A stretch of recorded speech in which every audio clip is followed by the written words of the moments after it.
Dropped. Bruce Lesane can't hold on to the ball. Hunky Cooper out there to get a piece of that. Take a look at the Rattler defense. The thing that stands out here will be the secondary. Take a look at the play of Holt and Vaughn in the secondary. How well they cover, because let's face it, this has not been a really defensive team up to this point, giving up nearly 50 points a game. Yeah, they've definitely given up some big numbers, and the way they look at it, they want to try and score with Milwaukee tonight. Lesane in motion to the right, 2nd and 10. 5-step drop. A lot of time. He's going deep. He's got Lesane. Holt has him in coverage. Oh! He got his hand in there, but it appeared that Lesane had a shot at it. And Kirk, I'm not sure he shouldn't have come up with that ball. Sure, that's a second straight ball here as we started off the game that Bruce Lesane has had a chance to make the catch. Keep an eye here. The ball actually gets through there. I don't think Richard Holt got a hand on it. Bruce Lesane maybe feeling a little bit of the jitters, but he has got to come up with both these footballs here early in the game. He's putting in his team in really a big hole here at 3rd and 10. Well, plus the fact that that's one of the drills you go on all the time is you wave in front, don't touch it and see, but the concentration for Lesane was off there. 3rd and 10 now for Hamill at the 5. Lesane in motion right. Quick snap. I think he got a little bit confused. And fortunately for him, the fullback was able to get on top of it. Brad Lacombe. You know, he says the hut and he gets it. It's obvious that that's not when he wanted to get it. Todd, I think it's a matter of not only Hamill, maybe the cadence messed up there, but you know what? This crowd, we got to give it up to Phoenix here tonight early. They have a good crowd on hand, and they're in their own end zone. Maybe they had a hard time hearing the quarterback's cadence here. There was obviously some confusion. Well, we're looking at about a 55-yard attempt here, and so my guess, about a 63-yard attempt. So my guess is this is going to give Hunky Cooper a chance to get a pretty good return, but they pooch kick it anyway. Hunky Cooper comes up and catches it on the run, gets outside the 20 with a spin move. Because they're going to cross midfield, and he's got some blockers. Down to the 5. Is he in? He isn't.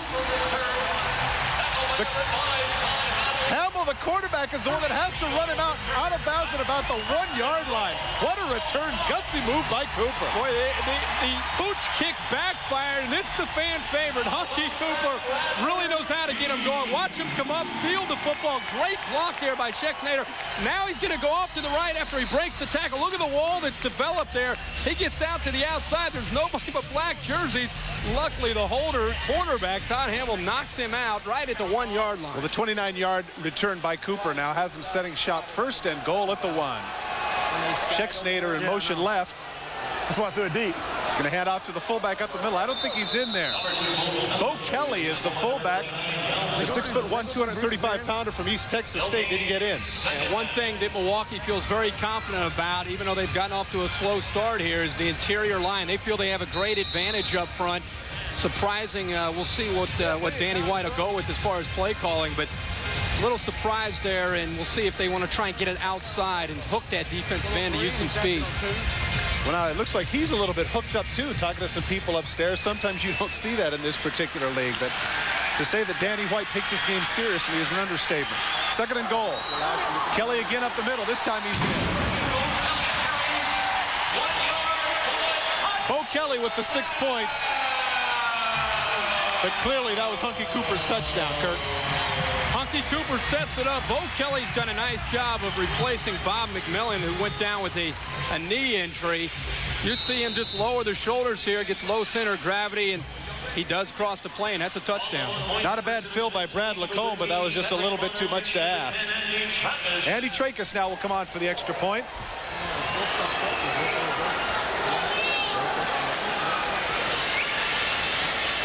What happened to Bruce in the 90s? Think it's too hot? It's good. And so as a result of the tremendous return by Hunky Cooper, the Rattlers draw first blood 7-zip.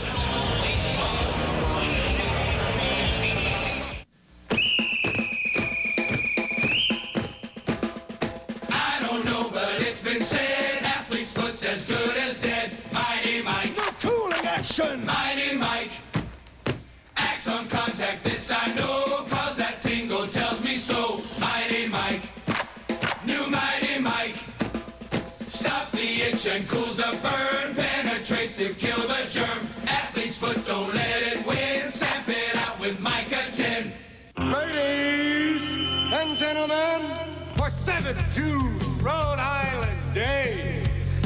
is a mighty union of 5,000 international athletes. Extreme. And remember, that's not the base drum you hear beating. That is your heart. The X Games, sponsored in part by Keystone Light. Another rung on the ladder to success. You've got drive, brains, a new toilet brush, and it's your birthday. Here you go, buddy. A birthday brew.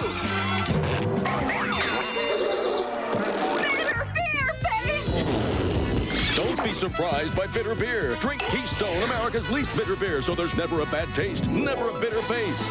Now I've got a little surprise for you. Stop making faces. Drink Keystone. Tonight's presentation of Arena Football on ESPN2 is brought to you by Micotin. To stop the itch and cool the burn of athlete's foot, use Micotin. It only took 47 seconds for the Arizona Rattlers to score their touchdown thanks to the 29-yard return off of the pooch field goal by Hunky Cooper. Once again, Andy Trachis will tee it up and try to avoid Simeon. Can he get it in the middle again? He does. Once again, it'll be a touchback, and one of the big weapons for the Mustangs is thwarted, Kirk.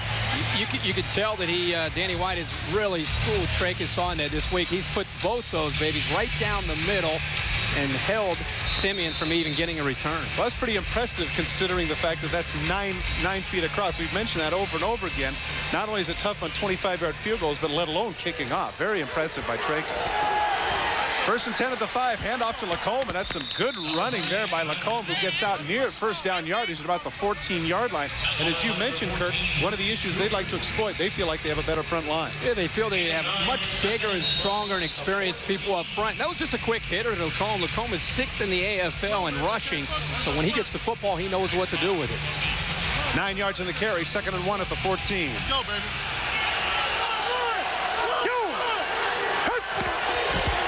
Pitch out motion to Simeon on the sweep left. He's got a little room. Good blocking out front. He gets to midfield. Good job by the front people of the Mustangs there. Michael Trigg, head coach of the Milwaukee Mustangs, is determined to get the football into number 81's hands. Simeon coming in motion, takes the pitch, gets outside. Great speed, and he knows what to do as well with the football. Nice job of just finding a hole, picking up the first down, getting the ball to midfield. You know, Kirk, you make a very cogent point there. Because he didn't get a chance to touch it on the kickoffs, he might be a little frustrated. Getting the ball in his hands now keeps his interest. First and 10 at midfield of the 25. Simeon in short motion. Play action. Plenty of time for Hamill. The deep cross comes across. Oh, that's a nice play. Nice play batting the pass down is Milton Vaughn. Had Simeon on the deep cross. Vaughn comes underneath to bat it away. Milton Vaughn, it was almost baiting Hamill to throw this ball. Now, you know who his favorite target is. He wants to try and get the ball to Simeon, who's coming across on the post.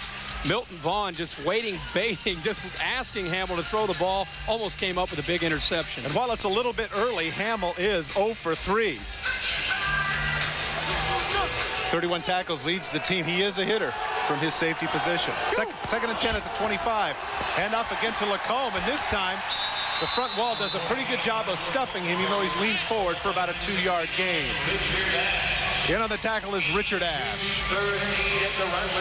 Good to see from an Arizona standpoint, the people up front, the big people up front, they're trying to gain some confidence. So Danny White mentioned to us yesterday, this is the first time they've been healthy up front all year long, and to try and slow down the Milwaukee running game is very important from a mental standpoint, if anything.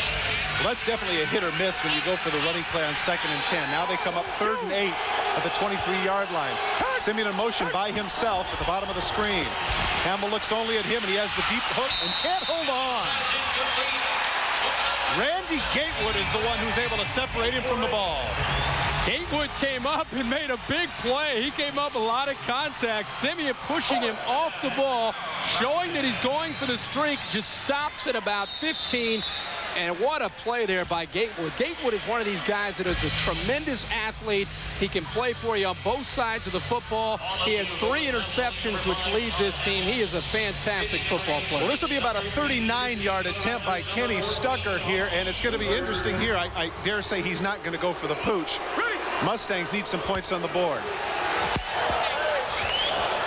Kick is up. It's off. It's going to come off. Gatewood catches it at the 3. Cuts back against the grain, but he is taken down, and a good tackle by Skip Stewart. But nonetheless, a lot of frustration on the part of the Mustangs, Kirk. A lot of frustration. I think one thing that's interesting here at America West is the way these nets, how tight they are. And it was interesting there for Arizona to get the ball back.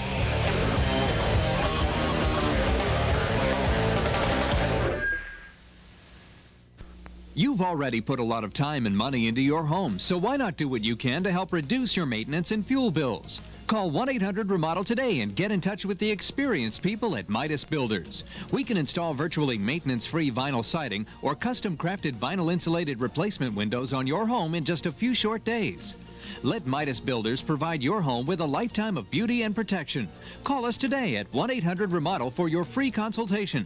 That's 1-800-REMODEL.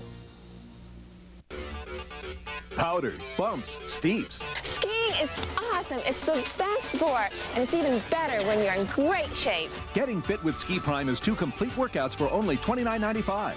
These quickness and power drills will help you execute the dynamic movements you'll need on the slopes. Whether you ski every day or just once a year, you need Getting Fit with Ski Prime. Call 1-800-USA-TAPE to get started now. Only $29.95 for both tapes. Call 1-800-USA-TAPE. That's 1-800-USA-TAPE. Welcome back to America West Arena here in Phoenix, where Arizona has had things going their way. Not only off the missed field goal do they get the big return on the touchdown, and now they thwart the Mustangs once again, setting up shop now at about the 7.5-yard line.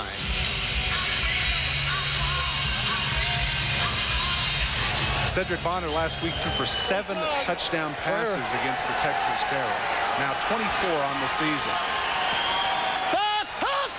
Schexnayder in motion left, handoff up to the middle of the floor, and the ball is fumbled. The ball is fumbled, but Gooden is able to recover his own fumble. Gets maybe about a half-yard gain on the play. Really surprising when you think of Danny White, now wide open this offense is, but that'll be the first play for them. Right up the middle here. One thing that surprised me, that the play did not get off to a good start. I think there might have been some miscommunication up front on the cadence. You'll see, when the ball comes loose, this is a live ball. It looked like the whistle may have blown, but once the ball comes loose like that, Gooden, nice presence of mind just to get his hands on it and recover it, but they're facing a 2nd and 10 here. Well, not just a matter of presence of mind, it's he didn't want to get over and get chewed by Danny White. 2nd and 10. Schexnayder in motion right. 5-step drop, pump fake. He's got him deep. Gatewood gets pulled out, but he's going to roll in. They're going to give him a touchdown. Great stick-to-itiveness on the part of Gatewood. Despite the fact that he got knocked down by Wade, they could have called interference. He hung with it, makes the catch on the 1, rolls in for the touchdown. I love this kid. Randy Gatewood is a player that doesn't, we mentioned at the open, he doesn't get a lot of notoriety. He fakes to the post. You see Bonner gives him the flash fake. Then he just puts it up in a fade route. Well thrown ball by Bonner. First pass of the night, and Gatewood's momentum takes him into the end zone. This is a guy that doesn't get a lot of notoriety because of Hunky Cooper and also because of Calvin Schexnayder. He just goes out and produces. Tracus on for the extra point. Suck! Pretty good pressure, and sure enough, it's blocked. 2 plays. So I believe that was Jeff Savage on the block, but nonetheless, 13-zip when we come back.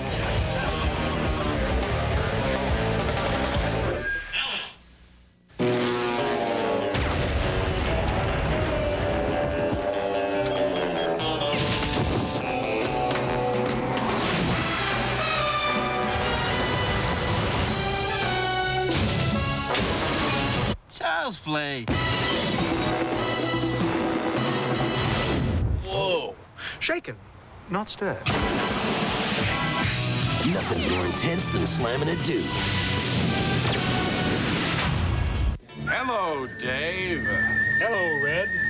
Back so soon? I hear Wendy's spicy chicken sandwich is back, but try this. Not bad. Now try this. Wendy's spicy chicken is a whole breast fillet seasoned with Dave's own blend of pepper and spices for a very spicy sandwich. Too bad it's not around all the time. Didn't I tell you? People like it so much, it's on the menu full time. Wendy's spicy chicken sandwich. Now you can get it whenever you want it. I'll be back. And I'll be waiting. Randy Gatewood is the man that made the big play at the end of the defensive drive, and now on the other side comes up with a 42-yard catch for the touchdown to give Arizona the 13-0 lead. Scoring drive once again, barely a minute and a half, and of course it was the one big bomb to Gatewood that provided them with the score. Trachis now set to kick off again. Third time in less than 10 minutes already.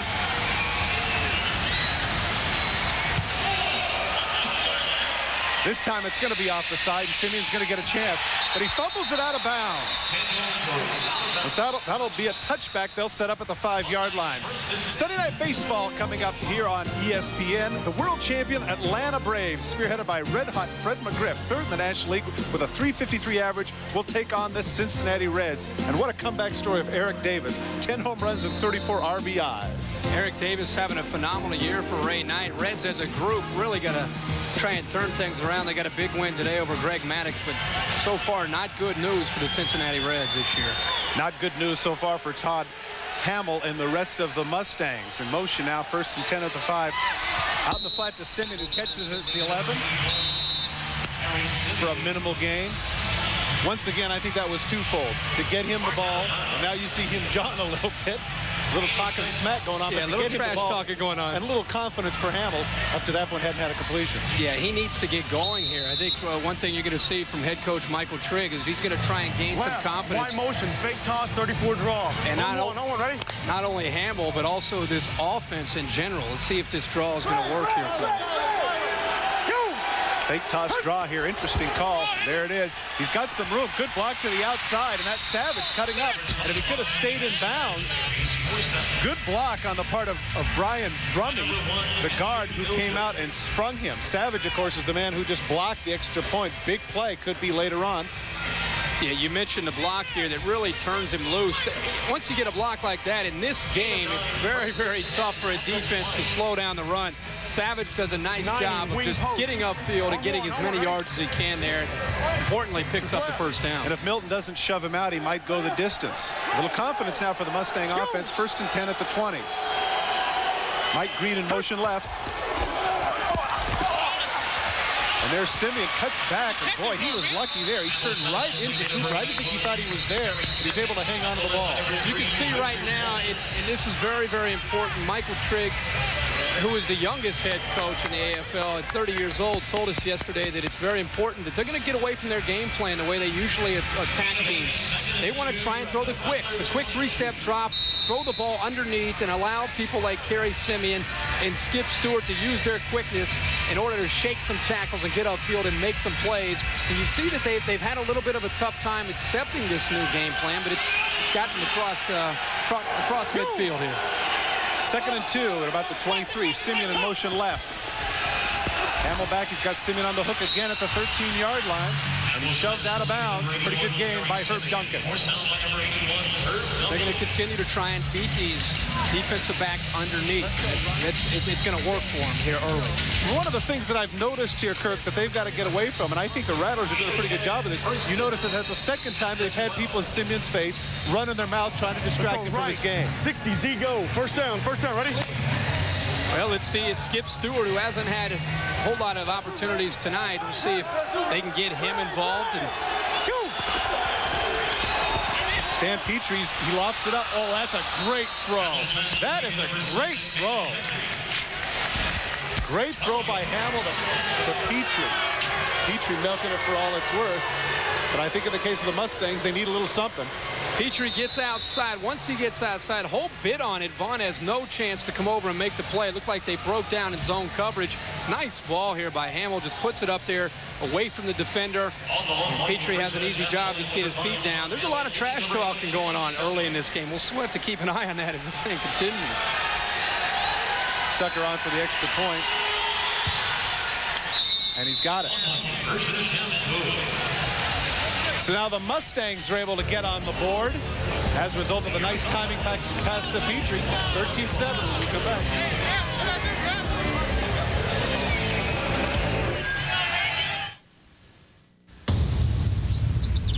At Citgo, when you team up our super premium gasoline with our Super Guard motor oil, you'll get all the high performance and reliability you demand. So, prepare yourself to be totally blown away. Super premium performance.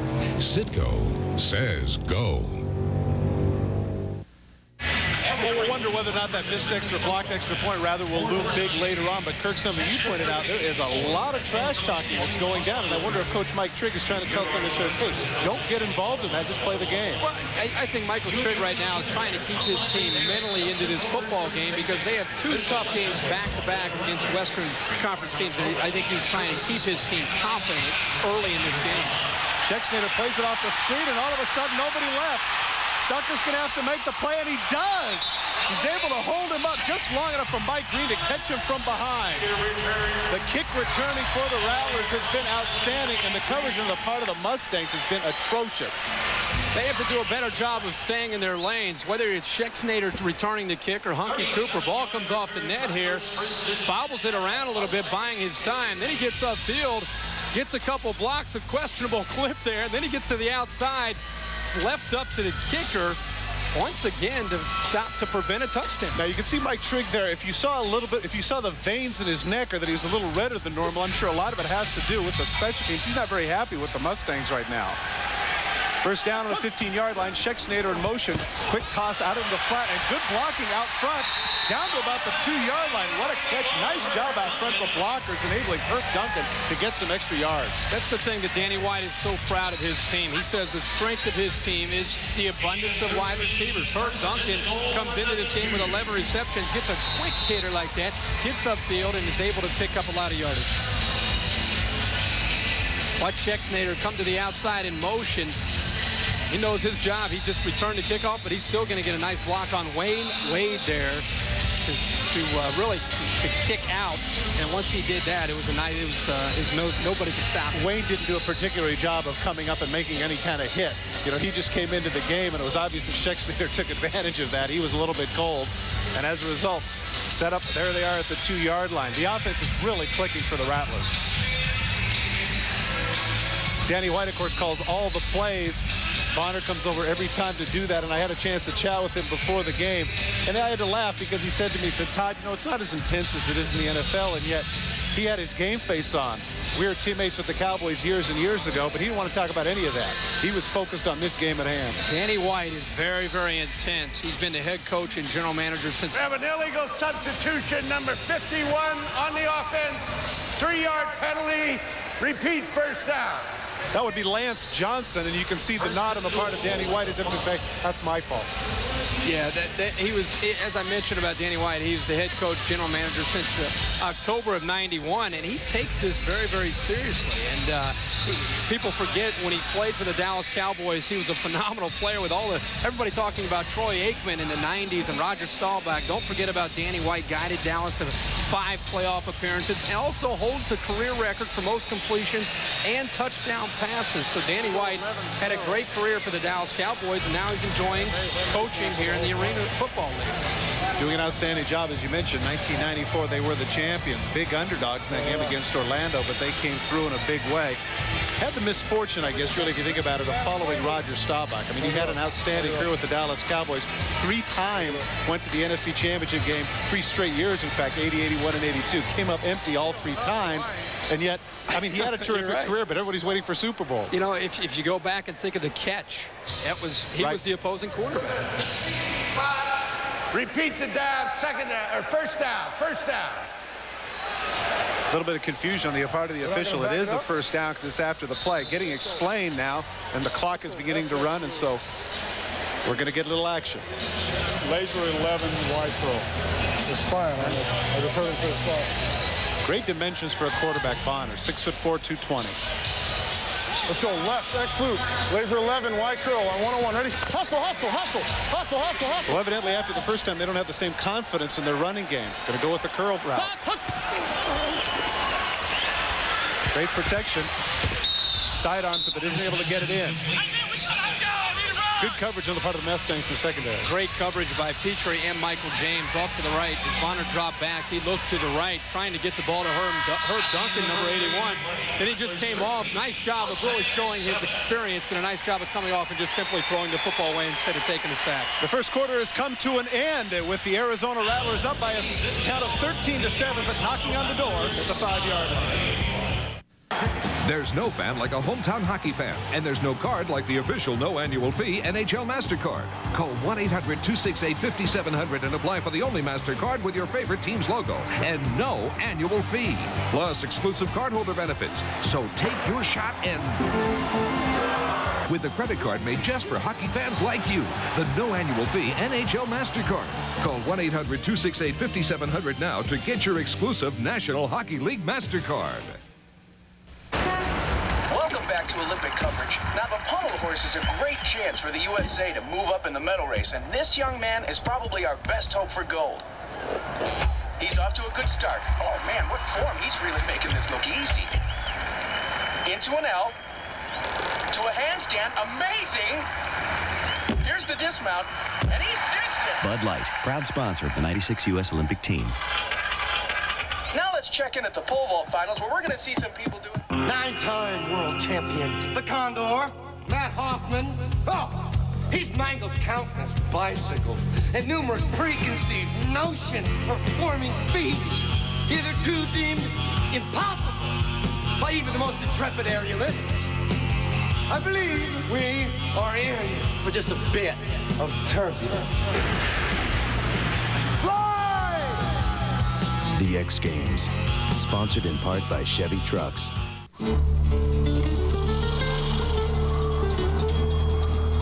It's the only one out there. And here it comes.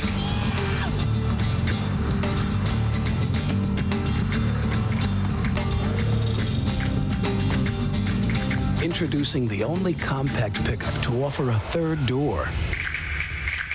Okay, folks, show's over. Chevy S-Series, like a rock. Hello, everyone. Todd Christensen along with Kirk Herbstreit here at the America West Arena in Phoenix. The Arizona Rattlers 2nd and goal at the 5-yard line. You need tickets? You can call 514-TVTV. Be with us for the showdown. Rattlers in Anaheim, June 22nd at 7. Mustangs are due for a stop, Kirk. Probably going to have to stop him through the air. More likely going to see a throw here. Schexnayder in motion right. Oh, man. He wasn't offsides? That was a blur. I'm telling you, he looked like he was offsides. One thing Danny White told us yesterday, he says he likes to show a lot of different formations and a lot of different motions to try and see how the opponent is going to defend. A lot of, like Bill Walsh in the West Coast offense, and then he'll come back in the second half and take advantage of a situation when it allows itself, and maybe that's why he has the headsets on. Well, the third down efficiency, particularly for this league, not altogether effective at 38%. Mustangs hoping that continues here, 3rd and goal. Pitch out to Bo Kelly. Oh, that's a good play coming underneath. Michael James came up from the safety spot and tackles him down about the 2.5-yard line. And I'm thinking that Danny White right away decided this is 4-down territory. Definitely thinking it's 4-down territory. Michael James involved in some serious talking as well. He's in the middle of this. This is Kelly, who was a big man at 235 pounds. Look at James, who's at 6'1", 185, comes up to make the play and says, there'll be none of that coming my way. Here's a guy that was questionable an hour before kickoff. He had an arch that was really hurting him, and Michael Trigg, the head coach, said, we don't even know until an hour before kick. Fortunately for the Milwaukee Mustangs, he's out there playing. Big play here, 4th and goal. Schexnayder in motion left. And they didn't get it off. I don't think tried to draw him off sides with the back judge threw the flag. We don't want it. We don't want it. We don't want it. Hey, man. On the offense, number 13, 3-yard penalty, 4th down. Now, naturally, you have to second-guess that. I'm thinking that Danny White, when he called the sweep on 3rd down, knew that it was going to be 4-down territory, and now he comes back with, to me, not terribly innovative, trying to drop people off sides. I don't get it. I don't think he was trying to necessarily draw him off sides there. I really think he was trying to get the play off because Bonner, the way he reacted with the late timeout, Danny White told us yesterday his 3rd down, whether he's inside the 10 like this or back, they approach a 3rd down almost like a 2nd down here. 21-yard attempt here by Trachis. Hold us down, and once again, almost blocked. But he's able to slide it inside the right upright. And now the Rattlers are up by a 16-7 count.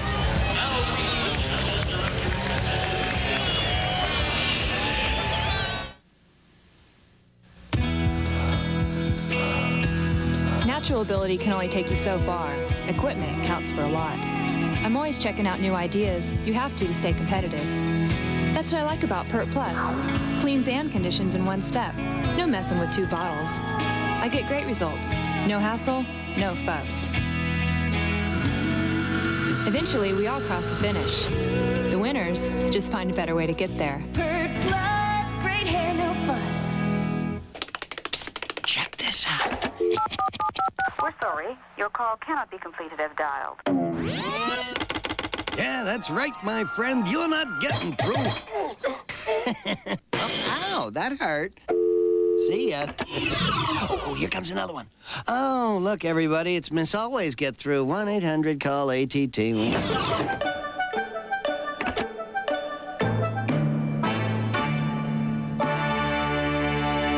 So what's the big surprise? Nick's tickets.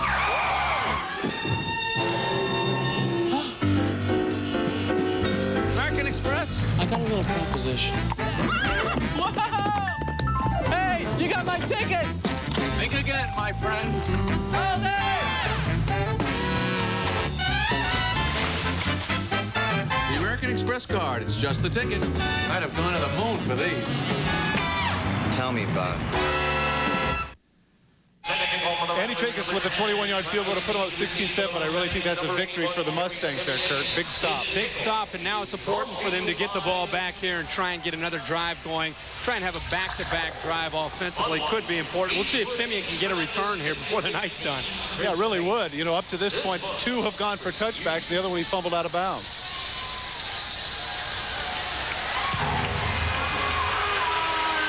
Trachis with the high kick, and he's got it in the middle. Simeon able to get a piece of it, but it's going to be a touchback anyway. Gatewood on the tackle. Great pursuit on the part of the special teams. The coverages have just been outstanding for Arizona. On the other side, not so good. We'll stay with us next week, where we will be in Houston, Texas at the Summit, where the San Jose SaberCats will take on the Texas Terror. San Jose offensive specialist Titus Dixon in 3 games has caught 28 passes for 332 yards. Get this, 8 touchdowns. Next week in Texas, Houston, Texas, Saturday, 8 p.m. Eastern, right here on The Deuce. Campbell last drive after starting 0 for 3 was 4 for 4. Simeon in motion left, 3-step drop, gets it out to Simeon. Gatewood knocks him out of bounds, and a little punctuation there on the part of Hunky Cooper. And now they push, now they decide to hug. Now everything's okay now. Everything's cool. Everything's cool. Simeon, they're going to continue to do this. And I guess Michael Trigg, when he told us this yesterday, he wasn't lying. They want to continue to throw the football underneath the coverage. If Danny White's going to keep his people back at about 8 to 10 yards, they're going to continue to push off the defensive backs and curl underneath at about 8 to 10 yards. And don't tell me there's not a natural rivalry between Simeon and Cooper. Simeon in motion left. Lacombe with the toss, and there's Hunky Cooper, who's the one that knifes in and is able to knock him off his feet. He'll get the first down. Still, you got to give Cooper credit. Pretty good play. Great play by Cooper here. This is an offensive specialist last year. This year, he says, hey, you know, I've had enough of just being an offensive player. I want to get on both sides of the football. And he does a nice job of plugging the hole. He plays the will linebacker. He's got to wait till the ball comes up, and he likes to hit. You can see his initial reaction is to get up there and get into the action. And I said at the beginning of the game, this is a crowd favorite. They love Hunky Cooper in Phoenix. Those of you that follow the NFL and remember the New Orleans Saints, he's kind of a poor man's Sam Mills at 5'9" middle backer. First and 10 of the 15. Hamill with the 5-step drop, looking deep. Wide open is Petrie, and he makes the catch. Excellent job by Petrie, slowing down, knowing that he's near the back of the end zone to bring that ball in. Did a nice job of breaking it down, and I tell you what really helped this play spring is Brad Lacombe. Nice job of picking up Bo Kelly on a Mike blitz. He comes right through the middle. There he is right in the middle of your screen, and as they pick up man-to-man coverage, it gives Hamill plenty of time to drop back. Broken coverage back there. Kind of surprising to see Milton Vaughn beat a second time by Petrie, but that's his second score of the night. Lacombe with a big pickup, as well as Arnold Campbell, the lineman who picked up Kelly, giving Hamill plenty of time to throw. And now with what turns out to be a pretty significant extra point, Stucker in for it. Ready! Attaboy, stop! And it's good. And so the Milwaukee Mustangs, with a big defensive stop, now come right back and score immediately. Petrie with his second touchdown of the night.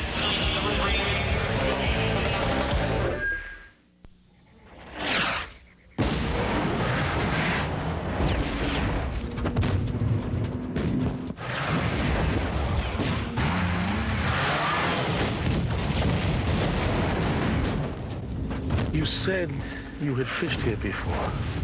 Don't start with me. You're lost. No. Come on. No. Come on, you can admit it. No. Come on. Tell me. I'm not lost. I know where we are. I know exactly. Yeah, we're on. Braveheart, the Academy Award-winning Best Picture, is coming to pay-per-view this spring.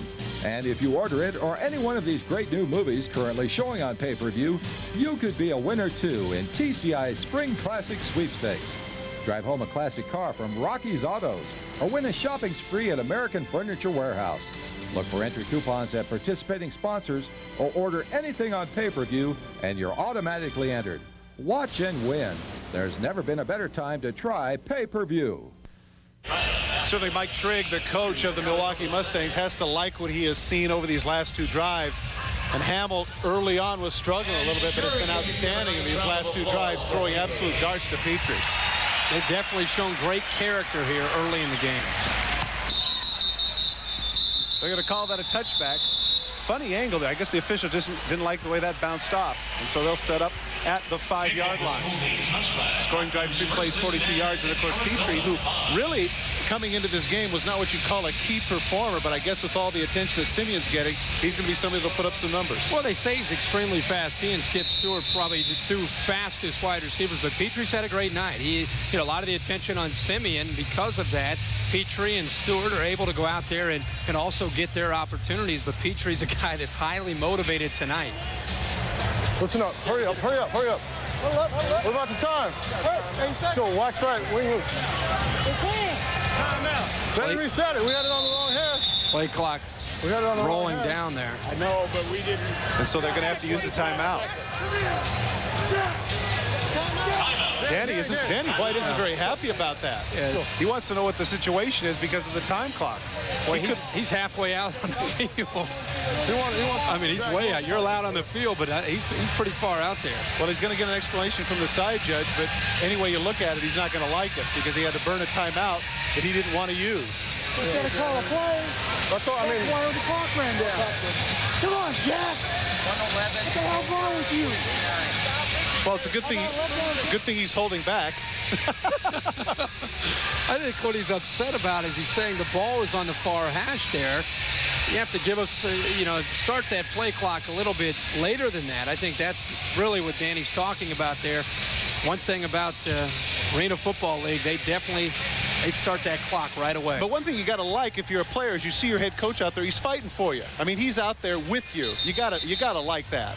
Yeah, look, here's something that not only Danny White and the way he shows emotion, one thing that right now is important for his team here is to come out of the gate here. They used a timeout. They have to sustain a drive or score quick because the momentum is switching to Milwaukee. Really has. First down at the 5. Hunky Cooper in motion left. Three-step drop quickly, gets it out to Cooper on the hook route, and he almost breaks through. Bruce Lesane makes the tackle, but not before it appears that Cooper gets the first down. I think it's very interesting to watch Bonner's release. He comes from kind of a sidearm release, very, very quick when he gets rid of the football, and there he really had to. Brad Lacombe coming on a Mac blitz, did a nice job of getting into the face of Bonner. Bonner staying in there, being tough, got rid of the ball. X back, laser 10. On first down, ready? Trying to go on the first sound, and the reason for that, I think, is to negate a little bit of the pass rush of the Mustangs. See if they can get the ball to Calvin Schexnayder. Hasn't had too many opportunities tonight. Schexnayder in motion, got chucked at the line of scrimmage. He comes back to Cooper on the other side. And boy, that was a late hit, and that's going to get a flag. Lacombe trying a little bit too much to make the punctuation mark on Cooper there against the boards. He's going to pay for it. This has been going on the entire first half. It's just a matter of time until it gets to the point where players are going to continue to retaliate. You know, if you get me, I'm going to get you back, especially with a lot of guys going both ways. Now, he's looking for Schexnayder, comes back off to Cooper. Cooper does a nice job making the catch, lowering the shoulder. Wayne Wade, and then Lacombe comes in, throwing him over the boards. The official has, nice job, nice call there by the official with the late hit, but they have got to take control of this game because there's a lot of talk going back and forth. And if you notice the replay, the interesting point is that not only was it a dirty play, but the guy that took the most of it turned out to be Bruce Lesane, the man who was making the tackle. Looked like one of those things in the boards against, up against the boards in hockey. You got to watch those boards now. Well, one of the things you talked about momentum, but now it's negated because of the penalty. 16-yard line, first down for the Rattlers. Cooper in motion right. Zach Ricks has to snap the ball there. Well, see, one of the problems I think here, Kirk, is because of the fact they've been going on the first sound so many times. Now that they go on something different, it confuses the lineman. That's a good point. Let's see. They got the defense. Oh, goodness. That could have gone anywhere. And 77 on the defense. 3-yard penalty, first down. They're going to say the nose guard Arnold Coleman's going to come across. Ladies and gentlemen. Well, now, see, everybody moves. Everybody moves. I'm sorry. That has to go against the offense. I don't like that there. Here are the contestants. Because if you can get away with that, then why not just do that every time and march down the field? That's unfortunate. Break for the Rattlers. Coleman a little excited there. He's returning to Arizona. He was an all-league performer for the Rattlers back in '93. All three of you are asked to please report to guest services. Well, now that he sets up at 1st and 7, he can do whatever he wants. He's got the screen out to the tight end. Johnson cuts back against the grain, gets a nice block, and it's obvious for those defensive backs who are used to tackling the 180-pounders. In this case, the 6'2", 275-pounder from Notre Dame is a load. Once he got the ball on the outside, he made a cut back to the inside of the grain, and he showed a little speed here. Watch it.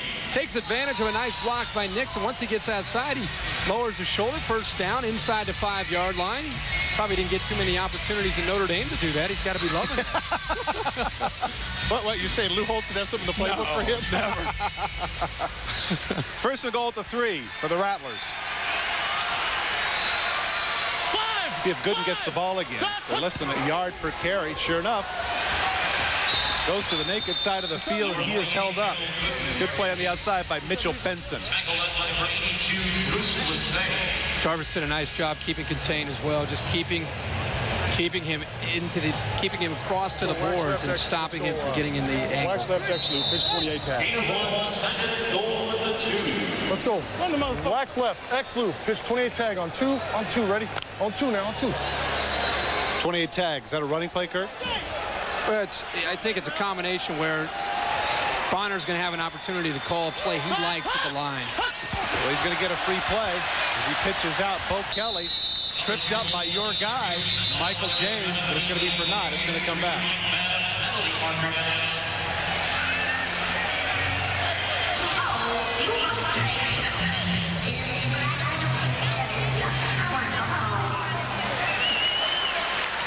The offsides against Jarvis for the second time.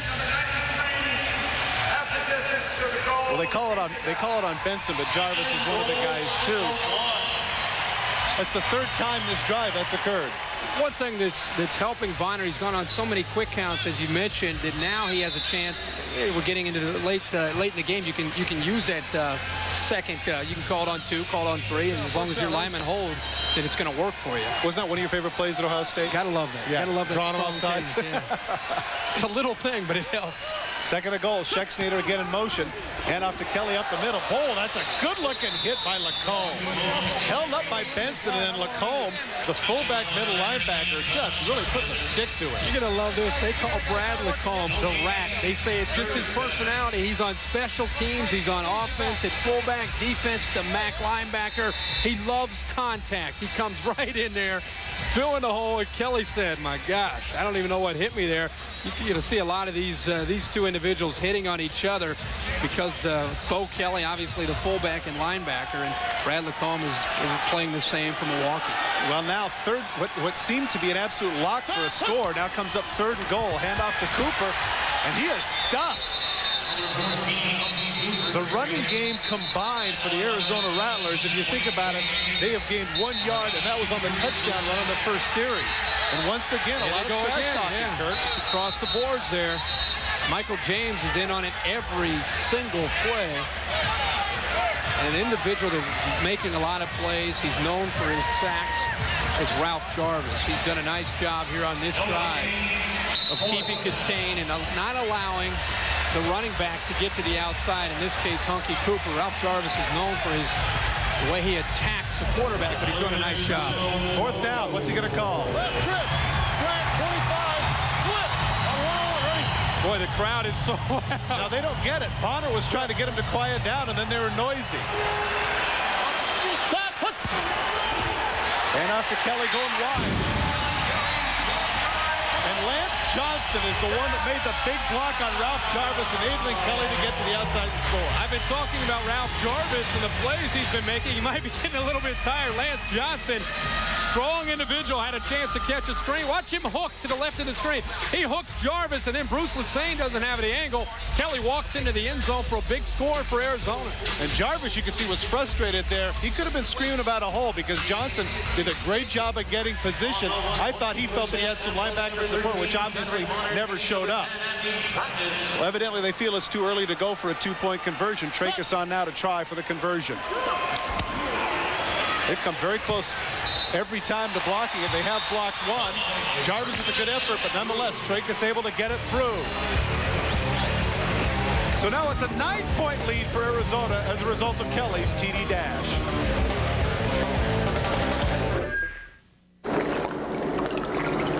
To win this summer, you can perfect this twist,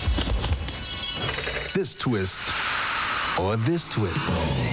Fans, just look under the red caps for a 1 in 3 chance to score Olympic Games gear, discounts on Olympic Games merchandise at Foot Locker, 20-ounce bottles of Coke, vending machines autographed by Olympians, or Chevrolet Camaros. Either way, you got a twist to score.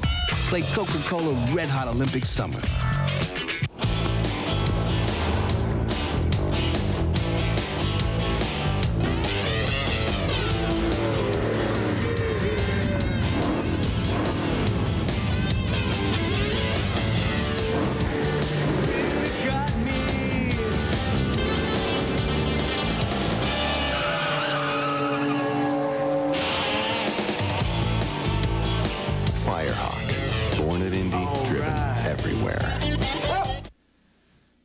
Andy Tracus has been earning his salary now with another kickoff. The Arizona Rattlers with a 9-point lead at 23-14. And you know what? It seemed to me that the Milwaukee Mustangs spent an awful lot of time defensively on the field. They are. Here's a guy.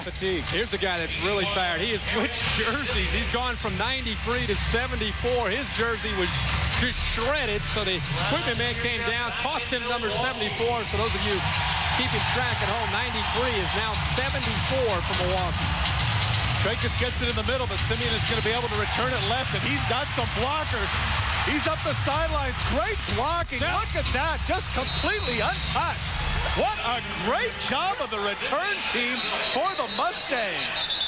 And once again, there's going to be a fight in there. And I got to tell you this, that's got to be frustration on the part of the Rattlers. That was just an outstanding job of kick blocking for the Mustangs. We've been saying all the entire game that this thing is going to get out of control. There's still a little bit of a fight underneath there. And that is frustration setting in for Arizona, who've been kicking the ball away from Kerry Simeon time after time after time. He finally gets an opportunity to bring that thing out, and he does a nice job. The wall was set up. He's coming up limping. You hate to see something like that. Yeah, but Kirk Trakas did his job. He kicked it right in the middle. Like Coach Simeon able to, and look at the blocks here. Great double team block. They get the left, gets knocked down. He's not even going to get touched. Look at the block. Savage just leading the way. Yeah. Savage, great job. Just hammers the kicker in for the touchdown. Right there. How late is that? Well, I think that's what the flag has to be. Joe Birch, no need for that at all in this late tackle. Great job of setting up the wall by Simeon. Savage doing a nice job downfield here. He gets into the end zone. And watch Joe Birch. I mean, he's 4 or 5 yards into the end zone and makes the tackle. On the defense, personal foul. Excuse me. Personal foul was 98 on the defense. Personal foul, 81 on the offense. Penalties offset. We'll try the point. 98. Well, we'll take a look at the end. Joe Birch, as you mentioned, makes the tackle. Joe Birch makes the tackle. Now, I don't think this is necessarily the call here. Now, Simeon comes up. He's not real happy that Birch is. You can see he's through the end zone, and Birch is still holding him. There's the penalty on Simeon for throwing a blow to the face mask. Well, not that I would condone throwing a punch, but he certainly had a beef. The guy held on to his ankle for about 6 yards. Yeah. I mean, come on. There's the extra point by Stucker. That's good. You get the feeling we have not seen the end of these extracurricular activities. I think we're going to see this continue. Well, not just football fans, but fight fans. Stay tuned.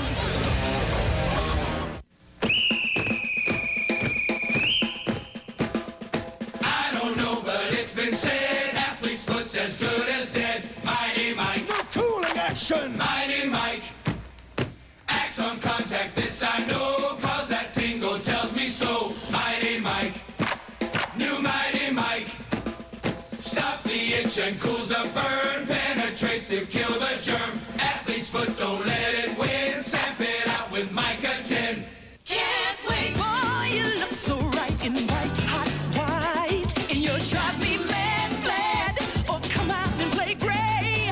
And you'll chills down my back, black. For nothing to do blue. Just wait till we get our hands on you. Can't wait. Whoa, I just can't wait. Just wait till we get our hands on you.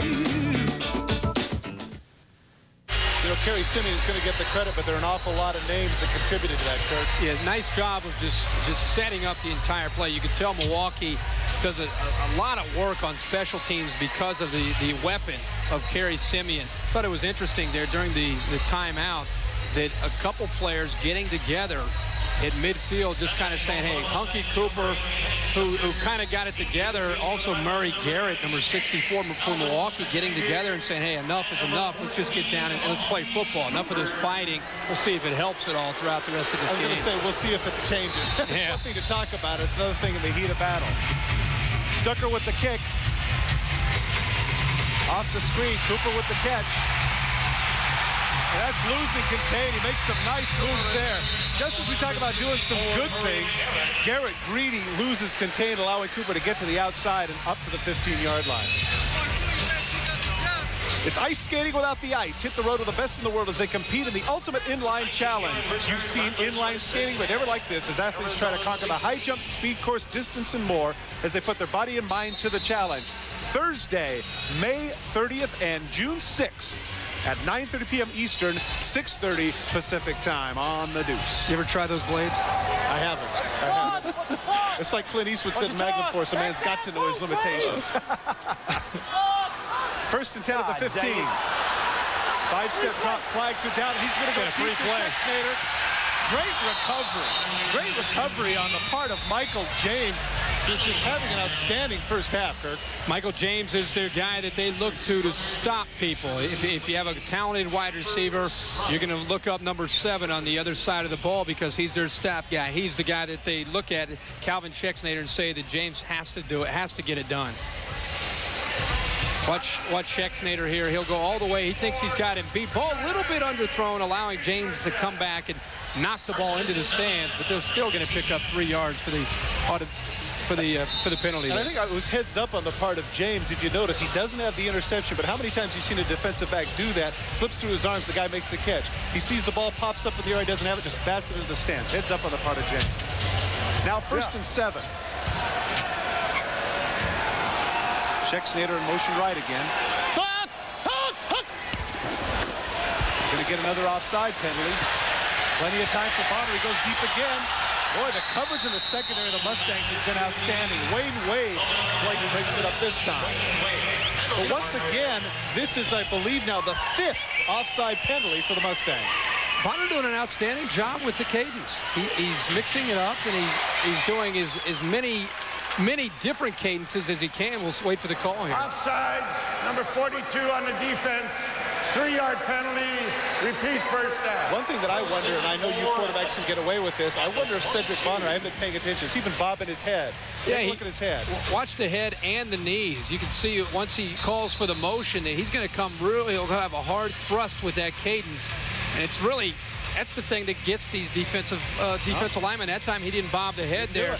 But he's just doing a nice job of mixing up the cadence. I'll tell you, Milwaukee, for a team that says their strength is the interior line, they're showing a lot of skill tonight on both sides of the ball. Rick Frazier, the defensive coordinator, though, can't be very happy with the penalties. Now 1st and 4. Bonner back, plenty of time, going deep again to Schexnayder. But James in tremendous coverage. I tell you what, you know, the struggles that they've had with the defensive line, the secondary of the Mustangs has come up big. Yeah, I've been very impressed, and they've done a nice job of mixing in a number of players. Michael James is really the superior athlete back there, number 7, but Wayne Wade has done a nice job of helping out.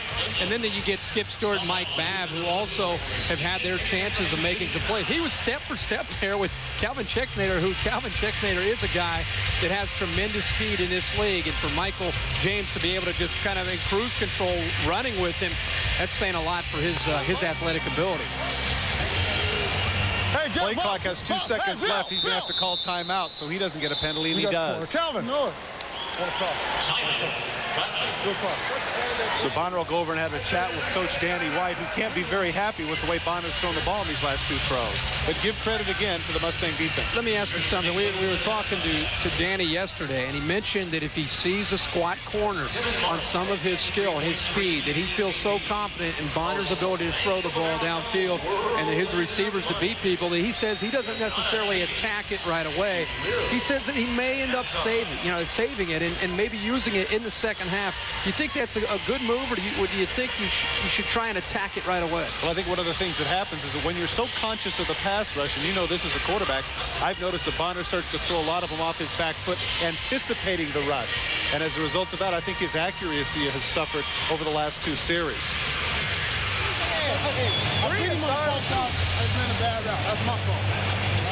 You see Calvin Schexnayder saying that it's his fault. Get a chance to listen in to Danny White and Schexnayder and see what's going to transpire here. Let's go. Are you in? No. Let's go.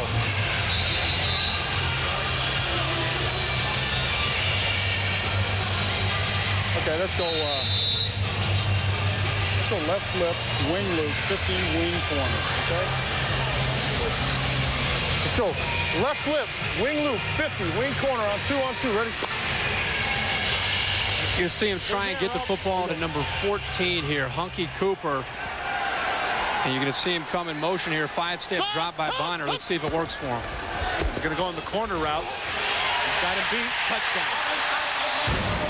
Good call, Kirk. You're exactly right.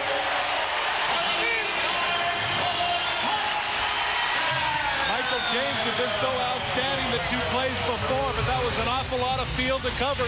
Cooper with a good post move comes back out to the corner, and Bonner puts it right on the money. I don't know how many times you and I have said Deion Sanders could be in this league, and he's going to get beat once in a while. Great players get beat by great players. Cooper does a nice job going to the flag. Perfectly thrown ball by Bonner away from the defender. Nothing James can do other than to say, I'll get you next time. Nicely thrown ball there by Bonner. Bonner now 6 for 8 for 113 yards and 2 touchdowns. Keep going, Milt. Now Hold is going to come in to attempt the drop kick for 2 points. Reserve quarterback Mike Hold with the drop kick. Oh, it's just off to the left. I love it. I love it. Takes us back a few years. Those of you who are not familiar with that, If that goes through, that is a 2-point conversion by reserve quarterback Mike Hold. Ah, yes. I like the call there. Yearning for the Jim Thornton days? Here you go. Ah, nuts.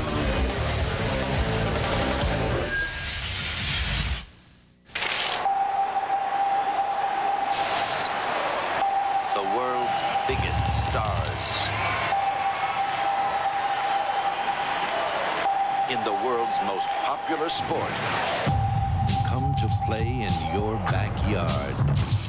It's the birth of a new league, MLS on ESPN. LA Galaxy versus New England Revolution, Thursday at 7:30. The whole world is watching. Cedric Bonner just picking up where he left off last week, getting the big numbers, 6 for 8, as I mentioned, and 2 touchdowns. But let's take another look at the drop kick, or rather the touchdown. Bonner drops back, and as he gets back, the important thing from the outset of the play is he had plenty of time, gave Cooper enough time to have to make a fake to the post and go to the flag. And Bonner is feeling high. You mentioned he put up the big numbers last week. He was, in fact, the entire league MVP of last week, so he is continuing with the hot hand. Well, we mentioned the miss. There's Cooper now set to cover the kickoff. We mentioned the missed extra point and now the missed drop kick. Now within 8 and with a minute left, and of course, in Arena League football, the clock stops in the last minute. Plenty of time now for the Mustangs to get down, score, maybe even tie it before half. Yeah, time is not an issue here on this drive. Let's see if Simeon can get loose again. Kicks in the middle. Simeon makes a catch. He's going to go left. This time the coverage is much better. Number 99, Rob Stanovich, with the hit at the 3-yard line. 2 plays, 28 yards. Of course, the big one, the 28-yard touchdown to Hunky Cooper. And you saw once again, he and Simeon jawing back and forth. I'm the best offensive specialist. No, you are. No, I am. No, you are. I think there's respect there between those two, unlike some of the other trash talk. And I think between Cooper and Simeon, these two have an admiration for the skill that they have in this league with the way they're able to return the ball off these nets and really make a lot of plays for their respective teams. First down at the 3. Simeon in motion to the left. Hamill back, plenty of time. Cuts to the middle of the field, wide open. In the middle of the field, getting dropped at the 24-yard line. That's Skip Stewart. 6'4" man, getting the ball out to the 23-yard line. Haven't heard his name called. Haven't heard his name very much. Skip Stewart coming across on a dig route here. This is a guy that played 1 year of organized football in high school, didn't play any college ball. He was a boxer, Golden Glove boxer, 29-3, and there he makes a nice play. He was in motion again, but he's way offsides. Now that one's going to come back. Unless Arizona decides to take the play. One of the things there is that if you're not used to it, Stewart in motion at least a good 3 yards past the line of scrimmage. Notice the pressure there, even though with the offsides, the defense of Arizona kept coming. They really feel that they can get into Todd Hamill's face and get him out of his rhythm, which is important. Yeah. All right, let's go. Hey, look who's on the football. Wing motion. And let's go 50 Zucho. Yeah, show it to everybody. Let's go right. Wing motion, 50 Z choice. On two, ready? Okay, now here you're going to see Skip Stewart again, number 28, top of your screen. He has a choice route. He can either go with the hook, he can either go with the post or the flag. It's depending on what the defender does. Let's see what he does. Mike Green in motion left to isolate Stewart on the right side of the field, and he goes deep. He's got him. Nice touch throw by Hamill, right on the money. Touchdown. Beating Richard Holt on the flag route, but a flag is down in the backfield.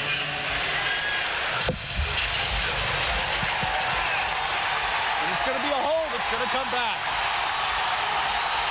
Boy, that really hurts here. Now, there's plenty of time. You can see that Hamill is a little emotional down there.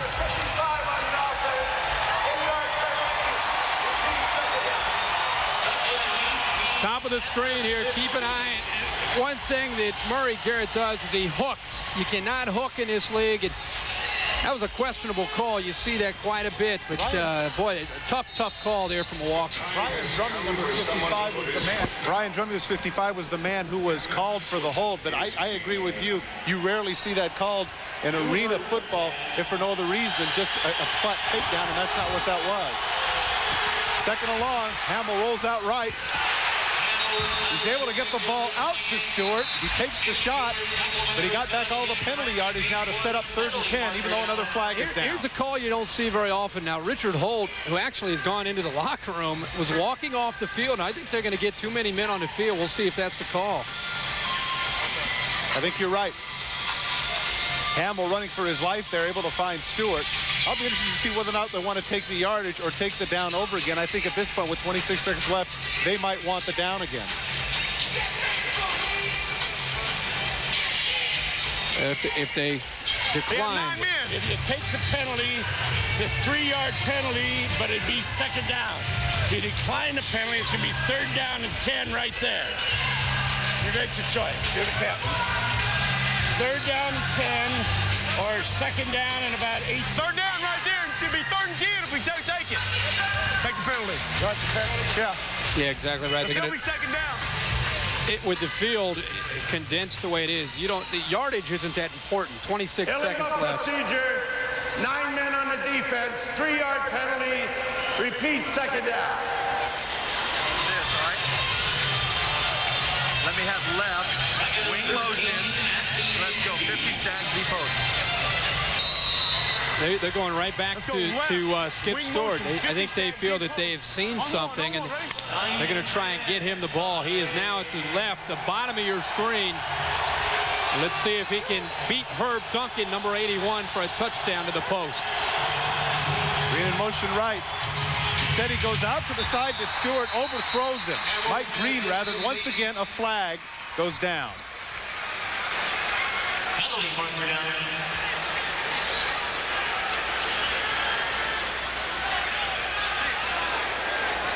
One thing that's interesting, that Michael Trigg, the head coach, calls for a Z post. Hamill, I don't know if he had his own idea what he. Defense, the linebacker was out of the box.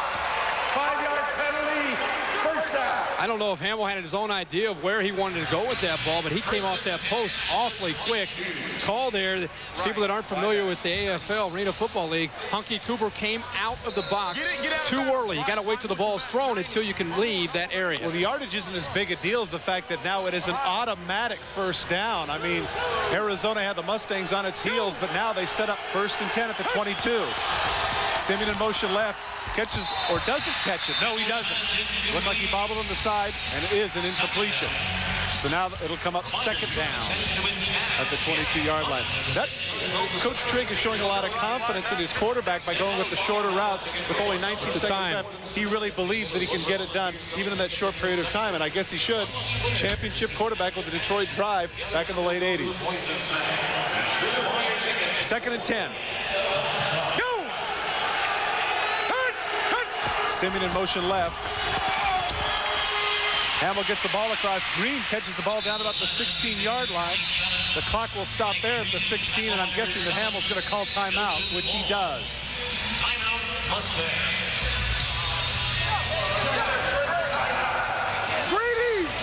Not getting away from the game plan again, even though the clock is getting down to 12 seconds. Still want to try and do their best to try and hit the underneath coverage, and that's what they've done. They put themselves in a pretty good position. You get inside the 20, you're really within striking distance. You have maybe 2 or 3 chances here at the end zone, and they feel pretty confident in their ability to be able to execute against this secondary. Interesting conversation that they're having here, because Coach Trigg is actually, Mike Trigg is actually asking Todd Hamill, what do you think? Draw, toss? He's actually asking him here because they can afford the luxury of running because they still have 2 more timeouts. They only used their first. So that's what the discussion is right now. We'll see. You know, Hamill, you can see Milwaukee still with 2, Arizona with 1, but Hamill's a guy that's been with Michael Trigg since '92. They know how each other, what they want. When one is thinking this, they don't have any problem, even though he's the head coach, and saying, Todd, what do you think will work right now? And it's good to have that kind of relationship with your quarterback. Well, on the other side of the ball, Doug Kay, defensive coordinator for Arizona, has to be concerned with the shortened field. He might be thinking zone here. Put some people in the end zone, make them beat him underneath, make them beat him with 3 or 4 plays, as opposed to 1 deep crossing route. We'll see here in just a second. First down at the 16-yard line. Green in motion left. Hamill, plenty of time, and he throws it away. Good decision. Great coverage on the part of the Rattler secondary. Here's part of the problem there, though. That play took 8 seconds. It's now down to 7 seconds. Hamill should have thrown the ball away a little bit sooner. Yeah, a little harder as well. He kind of floated that football. Could have just zipped it into the ground and actually towards his wide receiver. Saved maybe a second or two. Let's go left. We motion back 50 rainbow. On one, ready? 50 rainbow. Are we looking at a fade route? Rainbow here is going to be a crossing route. Well, outside wide receiver here to your left. Again, Stewart is going to try and get the ball. He's got him on the deep cross. He drops it. Ball was put on his hands, and Gatewood is able to put the knock on him. I think that if you're the quarterback, you think that that's a catchable ball, but he couldn't come up with it. Now with 1 second left, they're forced to kick the field goal. Bad management of time here, Kirk. Bad management of time. Well-executed play. Hamill, nice job stepping up into the pocket. He has exactly what he wanted according to the play called. Stewart's got to make that catch. He makes that catch. It's a completely different game going into the locker room at half. In fairness to Stewart, if he makes that catch, we say it's a great catch. If he drops it, we call it a drop, right? True. I mean, there's no middle of the road with throws. If he makes it, it's fabulous. Quarterbacks are all the same. Yeah, I know you are. And receivers are all the same, too. All right, you're right. 32-yard attempt here by Stucker. This will be the end of the half. And it's no good. Schexnayder content just to catch the ball. And now the momentum that the Mustangs have, although the flag is down. Penalty marker down. They may get another shot They here. might. Now, the next thing is, do you go for the touchdown or do you go for a kick again? We have an illegal outside rush. Number 14 will have an untimed down. 5-yard penalty. First down, untimed down. And Danny White can't be very happy about that simply because of the fact that it's, hey, Hunky Cooper. That's your veteran. There's your guy. There's the case of, yes, we want you to do everything, but don't do too much of everything. And in this case, trying to block the field goal, he costs them a down. There he is at the bottom of the screen. Comes around to the outside, and actually you cannot rush like that. He got too far to the outside. And so the people at home understand that when that tackle leans down, he has to take the inside rush. If he takes the outside rush in that case, that's illegal. He got called for it. Interesting call here. Milwaukee with the timeout, maybe thinking it over. Maybe they will attempt to get the ball into the end zone. And what do you think? I think you still kick the field goal in this situation because now you've got a little momentum. The kick is a little bit easier. Punch it through, because if you go for it in this situation and don't get it, that gives a lot of added momentum to the Rattlers. I agree with the kick, but it's just surprising to go with the timeout.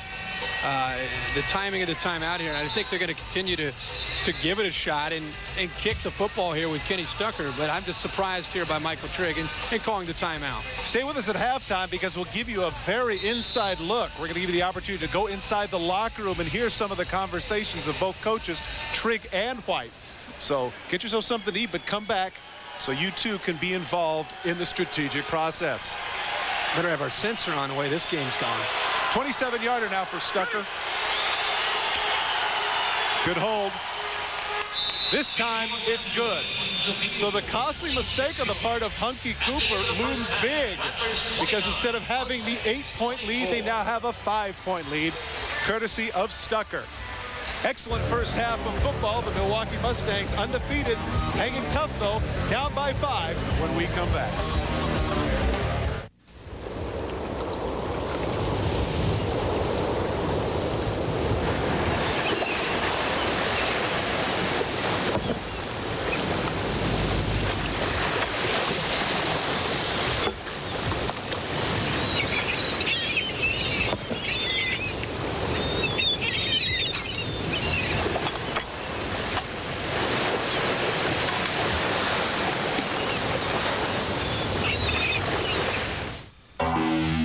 Volvo 850 Turbo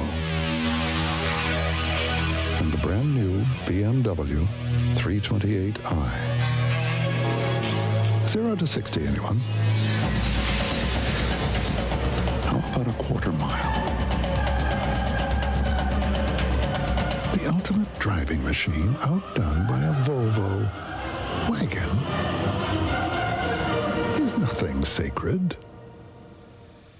Welcome, Dave. Been a long time. Sure has, Red.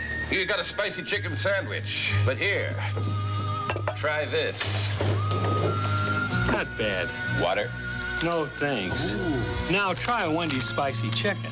Wendy's spicy chicken sandwich is a whole breast fillet seasoned with Dave's own blend of pepper and spices. It's one very delicious, very spicy sandwich. Please. Try Wendy's spicy chicken sandwich and long live the king. Hi, who's this? Mel. What are you thinking about, Mel? Something sweet. Like what? Caramel. Caramel's so different. What would you like to do with it? I'd cover it with roasted peanuts. Roasted peanuts and creamy caramel? Mel, you're making me so hungry. What you want is a payday. Welcome back to the America West Arena here in Phoenix, where the Arizona Rattlers lead the Milwaukee Mustangs by a 29-24 count. Kirk Herbstreit along with myself, Todd, Christensen. And it really hasn't been disappointing, Kurt, in terms of the offensive side of things. We've seen both stars. First, Kerry Semien. Kerry Semien had a great opportunity here. It took him a while to finally get loose, but he did end up catching the ball here off the net. And watch him just pick up momentum. Does a nice job here of picking up some blocks downfield. And then, of course, all the way into the end zone is Savage, leads him into the end zone. And then the altercation after the return that pursued it actually after the return. Well, of course, on the other side of Arizona's side, Hunky Cooper came right back with a big touchdown catch. Yeah, we heard about both these guys coming into the game. Hunky Cooper here from Bonner going to the flag. It makes the catch and really has helped Arizona keep the momentum. And in the first half, Arizona has been a tough team to beat. Well, they really have been, and I think that coming in, though, despite the fact that Milwaukee was undefeated, a lot of people were questioning their schedule and the fact that the Arizona Rattlers, with their experience, would wear them down. I'm not sure that's exactly what's occurred. Well, I think Milwaukee has done a nice job here of showing some composure and also character, because they had a chance here early in the game to really get blown out on the road, facing a good team that Danny White has this year, but they kept their cool and have made this a real good game here in the first half. We've been talking a lot about some of the trash talking that's been going on here in the first half. Do you look for that to continue? Do you think that's going to be a distraction? Well, I think it's kind of dwindled down here to the last part of the first half, but I think it'll continue. Anytime you have competitive teams that it's a close game, chances are the trash talking will be there. And one of the things that's occurred here also is Todd Hamill, who's done an outstanding job, been a lot more accurate here in the last couple of series for Milwaukee. Hamill's done a nice job. I think he's shown great composure the way he's led this team. He's an emotional leader. It surprised me because I think he was a guy that people looked at, similar like Scooter Milano of Anaheim, leading his team. But this time he's come out, he's fired up, and he's done a nice job of leading the team. Is it just a situation where he takes Cedric Bonner for granted? He's so good? Bonner, coming off the league MVP from last week, has continued right where he left off. He's come out here in the first half, put up big numbers. I think it's important for him to have a good second half for Arizona to really feel confident about their chances. And we're looking forward to it, too. It should be outstanding.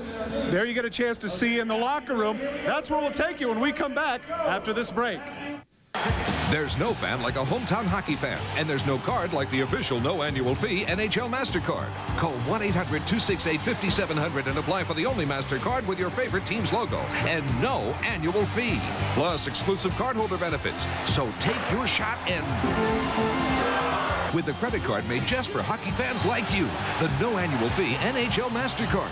Call 1-800-268-5700 now to get your exclusive National Hockey League MasterCard.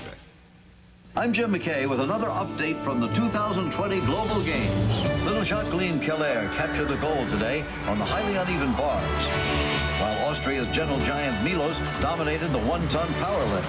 The highlight of the day so far was the record-breaking 300-meter dolphin relay. The world of sports has evolved since all sport. Now with B vitamins, athletes need to unlock carbohydrate energy. It's more than a thirst quencher, it's a body quencher. Coming up later, the graduated hurdles. Well, Doc, it all started about a year or so ago. I started hearing these voices everywhere I went. 10 cents a minute, 1 dime, and it's good forever. Good idea. Sometimes I hear the strange counting. 1 minute, 2 minutes, 1 minute, 2 minutes. Now I can't go anywhere without the voices. Doc, in all your years, does it remind you of anything? Doc? Doc? Actually, Caddis, it reminds me that I want to call Sprint for that dime rate myself. Boy. Sprint Cents. Call now for 10 cents a minute. All you got to do is try to fight through. Coach, 4 minutes. And go right to the corner like that. 4 minutes. Okay. Everybody clear on that? Fire, dive, 32, T corner. You didn't run away? He's trying to come at him. Okay. Come on, run at him. Okay, get this. Okay. Tight end. Smell right. What I want you to do is hit the end. One side. Okay. Okay. We run it this side. We fire dive 32. T1. Over here, fire dive 31. T1. Everybody just block your man. Okay. Just fire. Okay. Simple plan, guys. We cost ourselves 4 points on illegal substitution. Yes! And I know they're holding men on one play out there. We had 3 damn takedowns at the quarterback, all 3 of our defensive linemen. Now, you guys on the ends have got to work the line judges and the nose guard. You've got to work the umpire. Now, they told no more nose picks, okay? No more nose picks. If we can get some of those takedowns called on our defensive line, I think we'll have a chance to have some pressure on the quarterback. Now, we can't run the nose picking where he said even if we don't touch the center, we can call it. So that's out. Hey, men, somebody's got to leave here with 5 wins. If we play too damn hard, we practice too damn hard, and we got too damn much football left the rest of the year. Let's get up there, ass, and let's take the game out. Let's go. Decidedly different situation here in the 2 locker rooms. You saw Danny White with the analytical approach, and of course Rick Frazier, the defensive coordinator for Milwaukee, being a little bit more animated, trying to fire his group up. Well, when you talk to the Milwaukee people, Rick Frazier is the guy that they say has turned this defense around this year. He's very animated. He gets them fired up, and a lot of times that's what a defense needs. They need that kick to get them going, and I think here in the second half he realizes the importance of a good second half for his defense in order to keep in this game. And what does Milwaukee have to do to get back into this and remain undefeated? I think they need to come out early in the second half and show that they're here and that they're legitimate and they want to compete here in the second half, because so many times you get on the road, you have a great first half, and then you fall apart in the second half. I think it's important for them to keep their composure like we saw in the first half and to fight through here in the second half. One of the surprises that I saw as we get a chance to take a look at some of the news and notes around the league, Earl Bruce, coach of the St. Louis Stampede, resigns. Tampa Bay is now on a 13-game win streak, the champions last year in 1995. Jay Gruden of the Tampa Bay Storm breaks the record for all-time yardage in arena football, 13,106, passing Ben Bennett of the Orlando Predators, his all-time record, and Gruden at age 29 is probably just getting started. Eddie Brown of Albany is on a record pace. Remember a couple of weeks ago he had 9 touchdowns? Take a look at this right there. 378 projected points. That is over 60 touchdowns during the season that he's projected for that. 18 touchdowns thus far this season for Eddie Brown. Well, when we return, we'll get a chance to go and get ready for the second half. 29-24 for the Rattlers. At National Vascular Clinic, we're helping thousands of patients daily with their erection and impotence problems. Our doctors can help you return your sex life to normal with an in-home, non-surgical, FDA-approved medication that's 95% successful. Thanks to National, we don't worry about impotence anymore. So call today for a free consultation. We accept Medicare and most insurance, and our treatment is affordable without insurance. Remember, we are America's leader for solving impotence, and we can help.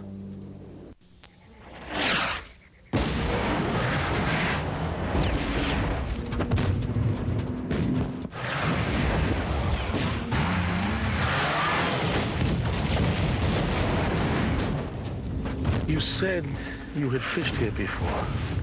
Don't start with me. You're lost. No. Come on. No. Come on, you can admit it. No. Come on, tell me. I'm not lost. I know where we are. I know exactly. Yeah, we're on. And welcome back to Phoenix, Arizona, where the score is Arizona 29 and Milwaukee 24. Take a look at some of the halftime statistics. Arizona, surprisingly, has only thrown the ball 8 times, but obviously they've thrown it effectively, only 5 yards rushing, which really I don't think is that big of a deal. The thing that stands out to me, Kirk, the penalties. 6 by Milwaukee. A couple of those penalties kept drives going for the Rattlers. Yeah, the penalties are surprising. Rushing yards by Milwaukee, 33-5. Arizona's been able to hit quickly, and that's something that I think Cedric Bonner and his receiving corps bring to the table.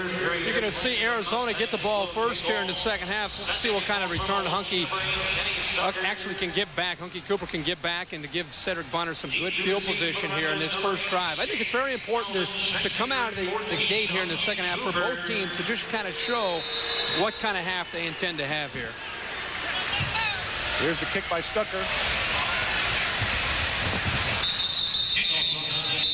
Touchback. Perfect. Take a look around the league. You see Orlando defeating Connecticut. Of course, Barry Wagner, Iron Man and most valuable player, is still not healthy. Florida with a big win over Charlotte. Crash Jensen gets his head coaching win there. Tampa Bay defeats San Jose, remains undefeated. St. Louis, 66. It's a big win. Without Earl Bruce, big win, 66-56 over Albany and Iowa and Memphis in a very low-scoring affair, 27-25. Schexnayder in motion right. 1st and 10 at the 5. Quick drop, batted down. That's Lacombe coming in on the blitz, having an outstanding game.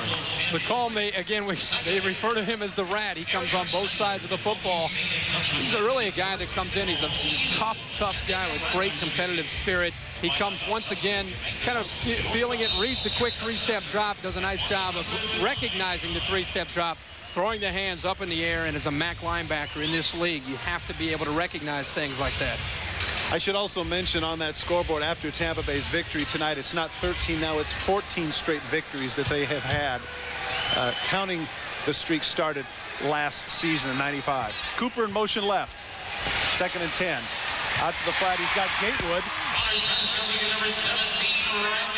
Tackled by James from behind, but not before he gets across midfield. Randy Gatewood has great acceleration. I've talked about him quite a bit in the opening of the show tonight. He is the guy that nobody hears about because of so many gifted wide receivers, yet he'll go out there and he'll produce. He'll put up some numbers, and as I said, he doesn't get a lot of recognition, but he does get a lot of opportunities. That's about his 25th catch on the season, so they obviously look his way quite a bit, and he knows what to do with that ball when he gets it. 21 yards across midfield. 1st and 10 at the 24. Schexnayder in motion right. Plenty of time. Schexnayder, great play by, boy, I tell you what, Michael James is just making play after play. I know he did get beat by Cooper on that one, but as you pointed out, Dion gets beat too. Great coverage. Dion Schexnayder comes to the post here, one of the favorite routes. James does a nice job, questionable there with the right hand if he came around, but I think he stayed off him, came around with the left hand, batted the ball away. He's a guy that is highly motivated and looking to make some big plays. Again, he's the guy that didn't even want to play because of the arch. I would say in that case, though, with the hand, you know, no blood, no foul. That's right. Tough to be a defensive back in this game. Schexnayder in motion, 2nd and 10. Cut it back, Will. Pitch out to Bailey. Gets some pretty good yardage. Kelly, rather. Bonner's trying to help him out there as he's in the middle of his run. Cut back. But he does a nice job of picking up some yardage there as he gets to the outside. Gets to the outside. Kelly, as you see here, Ash does a nice job of hooking in Mitchell Benson, and when he does that, it allows him to get to the outside. Puts him at least within a 3rd and 5. Could be a good time here to go deep. Well, with that run right there, they more than doubled their yardage at halftime. They had 8 carries for 4 yards in total. So Danny White picking an interesting time to try and establish the run. 3rd and 5 at the 19. Schexnayder in motion left. Clock ran out on Bonner there. Well, that's a big penalty.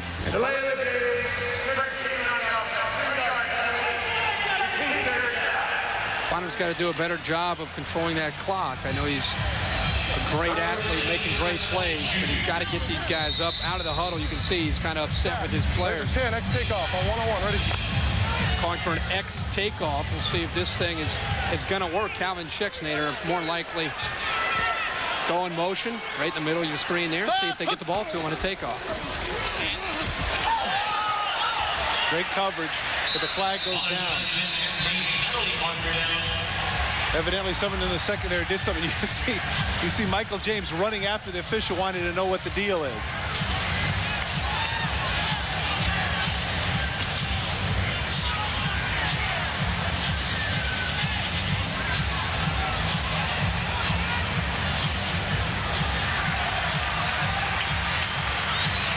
Michael James is the culprit, I guess.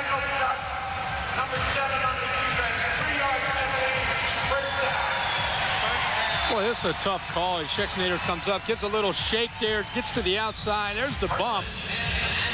And by rule, you cannot bump downfield like that, James, and the ball was up in the air. Well, of course, in the case of James, I'm thinking to myself that that's what I would do anyway, because if he lets him go on the hook and go, he's beaten, it's a touchdown. So, okay, we'll give him the first down and 3 yards and make him do it over again.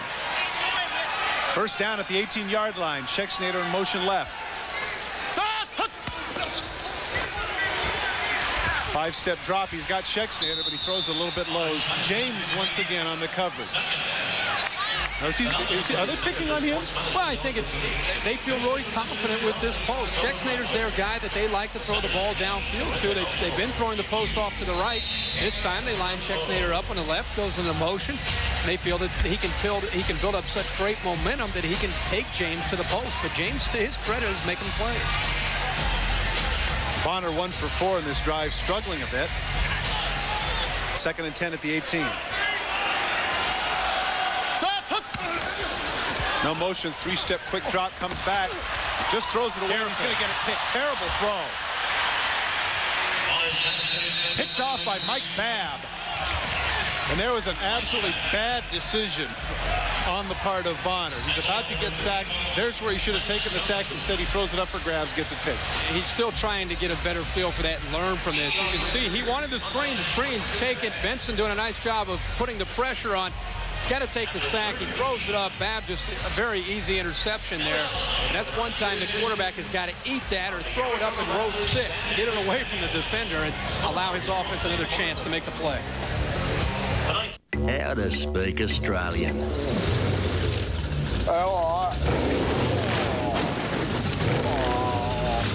Dentist. Beer. Foster's. Australian for beer. When sports cream, when legs are sore, when backs ache, when muscles hurt. Wise Sports Cream, rubbing it in brings fast pain relief. No medicine-y smell. Wise Sports Cream, because it works. Jesse, you're next. I'm all yours. Save it for the stage, Romeo. Carol always gives it to me straight. Like when she told me about my... I told him about Head & Shoulders. Regular shampoos just rinse flakes away so they could come back. Head & Shoulders helps prevent flakes from even forming. You see the difference? You look great. Thanks, but will it get me this part? Couldn't hurt. Head & Shoulders, because great hair can't have flakes. Hey, break a leg. Welcome, Olympic basketball teams. As a host to this year's Olympic Games, me, Akeem Olajuwon, and the rest of American Dream Team are going to treat these guys for lunch.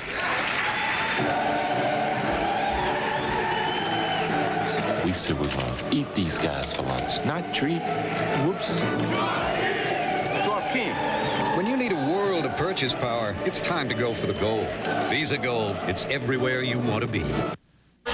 Mike Trigg now with his offense on the field has a chance to take the lead for the first time. A lot of people questioned how good Milwaukee was because of the records of their opponents. You can see Iowa, St. Louis, Memphis, and Texas, 2 of them with winning records. But really, take a look at 7-14. Arizona, on the other hand, a much more difficult road to hoe. The Anaheim Piranhas, of course, undefeated at 6-0, winning record in total. First and 10 at the 13-yard line. Simeon in motion. Pitch out to Lacombe. Cuts upfield and is smashed into the wall. But still picks up about 3 yards. I doubt that hurts somebody like Lacombe. He's a tough guy. He's been all over the place tonight. Going to the boards, no problem. Just lower the shoulder and take it on. We'll see. You know, one thing here, this is their first possession. Let's see if they're going to try and hit him deep here. Let's go trips left, wing motion wide, 50, Z-go, double post. On one, ready? Good call, partner.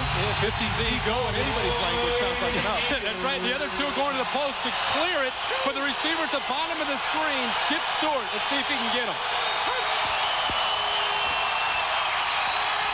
They went to a zone coverage, and they're not going to get it. It's almost as if Arizona guessed right. They went with the zone coverage, backpedaled, they were able to prevent it. Great defensive call there by Arizona.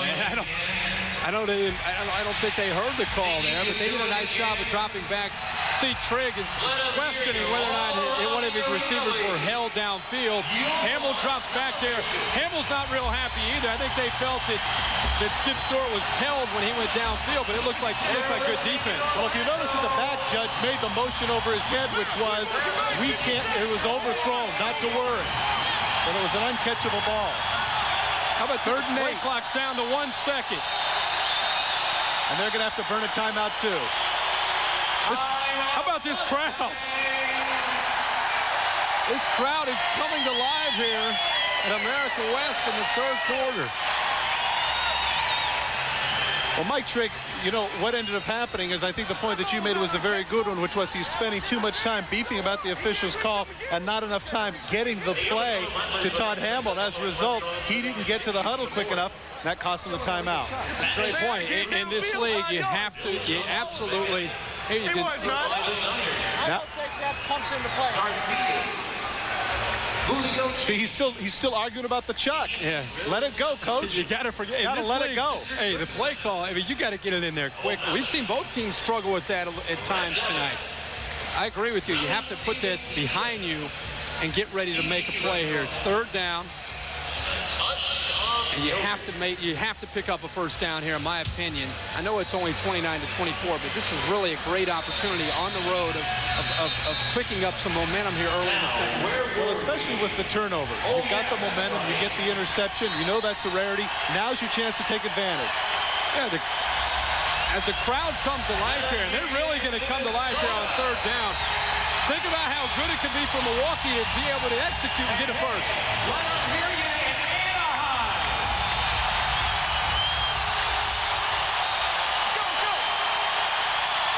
3rd and 8, just outside the 15. Lassane in motion left. They're going to go with a quick screen, but I think, that's a great play. Bo Kelly is able to get out along with Richard Holt to prevent the 1st down. In fact, they barely gained a yard. I question that call, Kirk. A little surprising here. Have we forgotten about number 81, Kerry Simeon? I mean, coming into the game, this is your guy. This is your guy, not only your return man, but he's your go-to guy on crucial situations. I understand that Stewart's had a good night, but Kerry Simeon is a fantastic player, and he was isolated off to the right of the top of the screen, and he could have had a great opportunity to make a play. Well, we're looking at about a 49-yard attempt, and even if this were to go through, I think this is a major victory for the Arizona defense. Keep in mind, Hunky Cooper is back to return. Got some distance, but it's going to be wide left, and you're right. Cooper's going to have some room to bring it back. Gets to the outside, picks up a wave. Down the sidelines, cuts back to the middle. He's still on his feet. He goes the distance. What a run back by Hunky Cooper.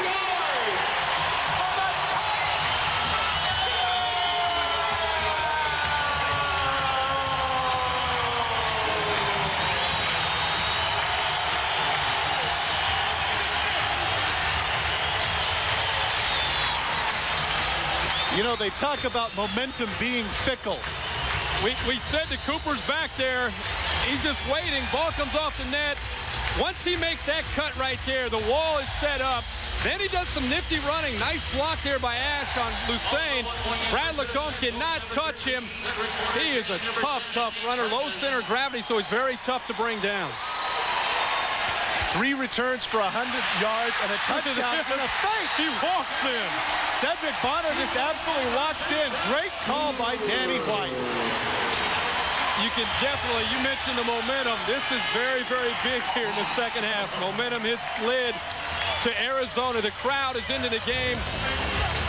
And Hunky Cooper is showing Kerry Simeon that, hey, I can do it too. 37-24, Rattlers lead.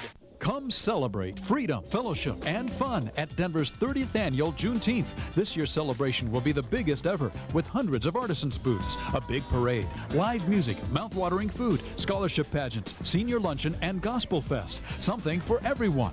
Juneteenth is a national celebration, a time when the Denver community can come together and enjoy freedom and fellowship. Bring the whole family to a fun-filled celebration at a cultural destination. The 30th annual Juneteenth celebration. Come celebrate.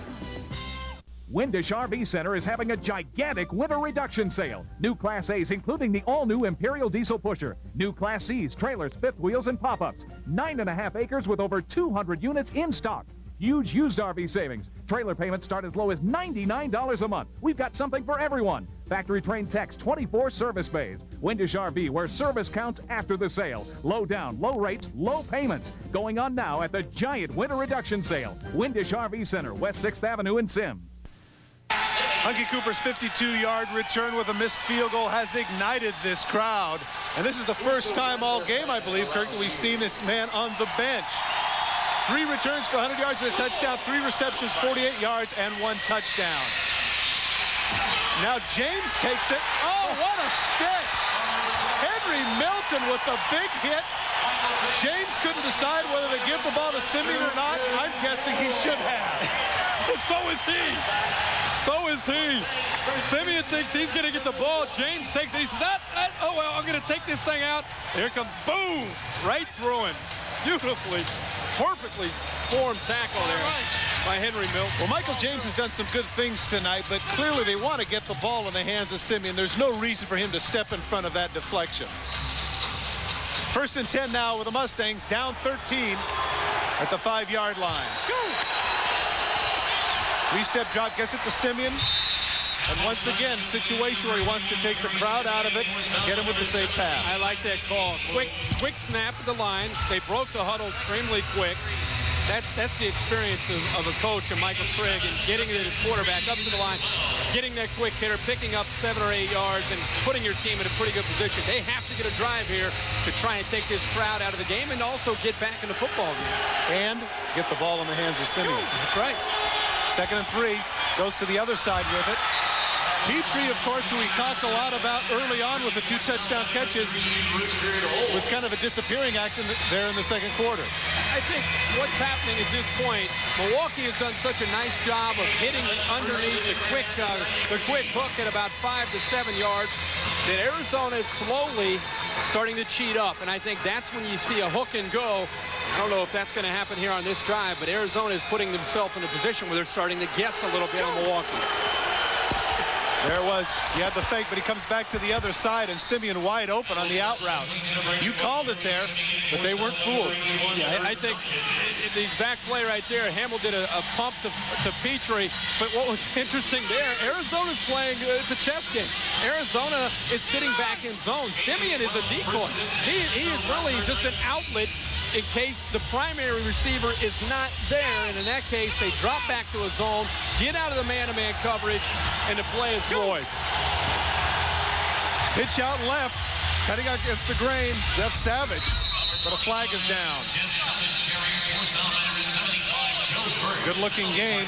We'll see what the flag is.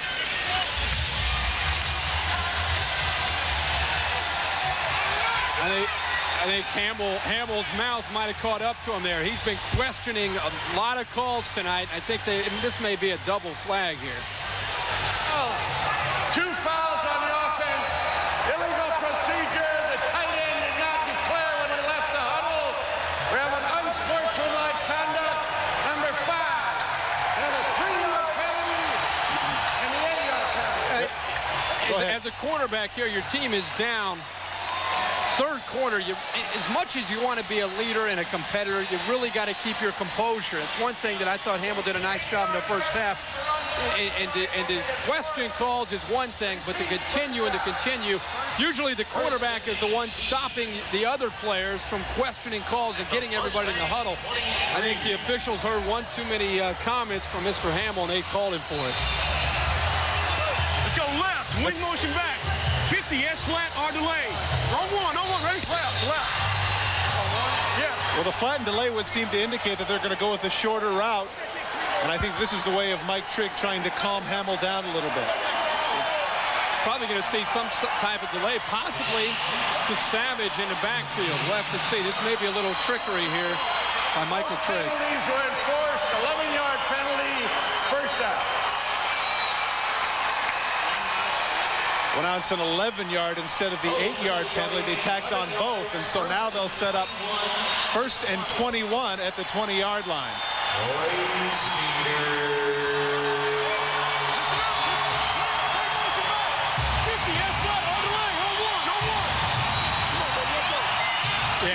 just saw he got patted on the head by one of his linemen for the very thing that you just said. Get under control.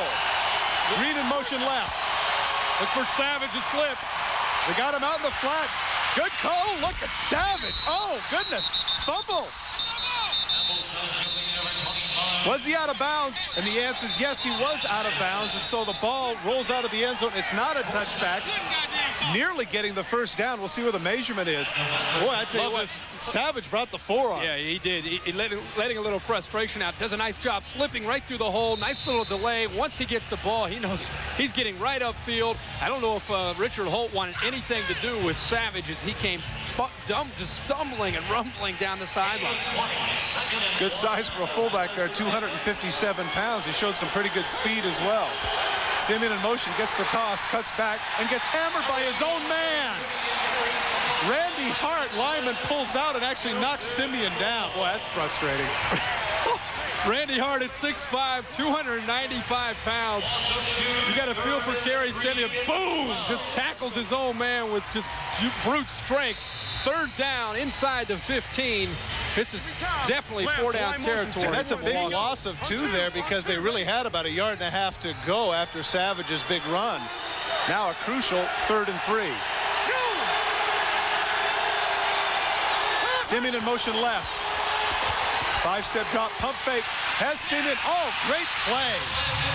Herb Duncan is the one able to cut in front of Simeon and bat it down. And we've got a little problem around the quarterback. Right in midfield there. Once again, there are not going to be any flags. The officials all over it. But Simeon had his man beat.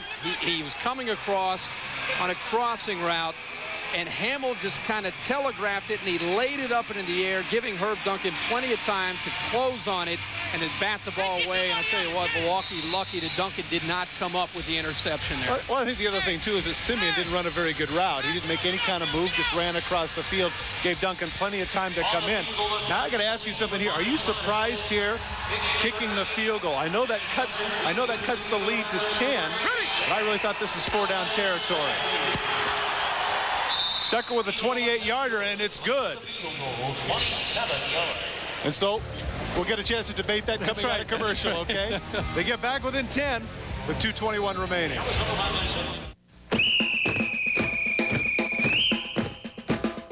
I don't know, but it's been said athlete's foot's as good as dead. Mighty Mike. No cooling action. Mighty Mike. Acts on contact, this I know, cause that tingle tells me so. Mighty Mike. New Mighty Mike.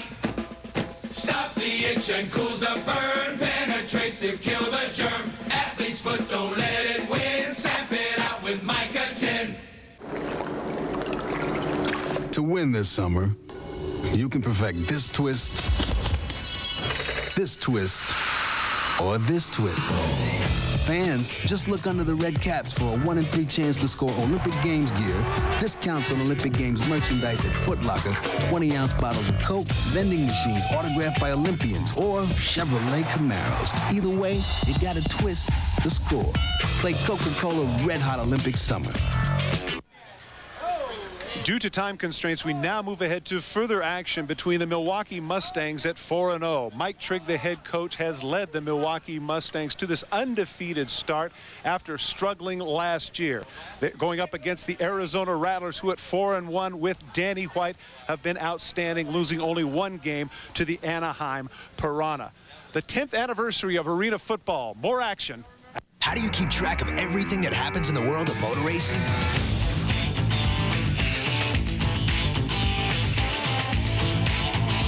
Drive with us.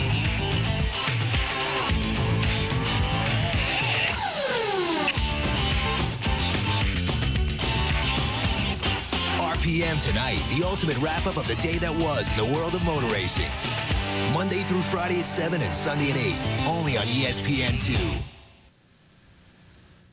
Welcome back to Phoenix, Arizona. Todd Christensen along with Kirk Herbstreit here at America West Arena. The Arizona Rattlers up over the Milwaukee Mustangs by a score of 37-27. 1st and 10 at the 23-yard line for Cedric Bonner and the Rattler offense.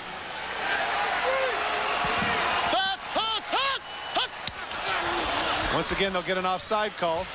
Quick throw out to Cooper, who is back in now in the fourth quarter.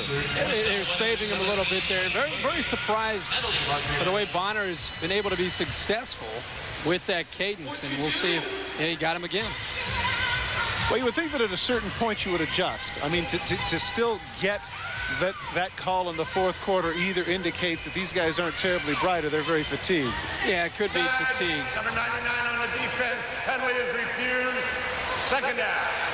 And the reason you say that, a lot of these guys up front, and in particular Ralph Jarvis, and look at Arnold Coleman, Big Daddy they call it. They've been playing a lot on both sides of the ball. You get into the fourth quarter, and this is really where they need to step up mentally as well as physically, because at this point, down 10, you have to come up with some plays defensively to make some plays. And 10 penalties, that's uncalled for. They will be scolded in the meeting room on Sunday and Monday. Schexnayder in motion. Second and a long 2. Pivots back, and once again, right in his face, he does a good job of getting rid of the ball. He was trying to go to the tight end screen to Johnson, but they weren't going to have any of it. Yeah, as they did that, they actually went straight to man-to-man coverage and took the play completely away. Arizona's total offense, you can see right there, over 300 yards per game. Tonight, 155 yards, but of course the great returns and a couple of the big plays just goes to show that there are lies, damn lies, in statistics. It's true. Cooper has had a big night on special teams. Has really helped out this offensive team.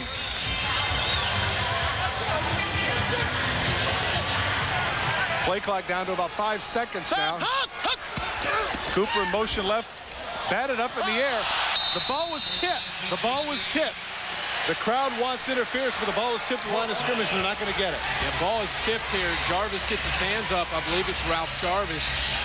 Gets the hands up, actually to the side, and once the ball goes up, Wayne Wade is free to do anything he wants to Hunky Cooper, and the fans asking for one more interference. Just give us one more interference, and the officials right on top would say, once the ball's tipped in, there's no way, no call. This shows great confidence on the part of Danny White and his offense to say, we're going to go for it here and go for the kill. At this point, this is the play of the game. This is very, very big for Milwaukee. Schexnayder in motion left. Bonner going up top. And a flag goes down. Now, Mike Babb looked to me from my vantage point like he was a pretty decent coverage, but we'll see.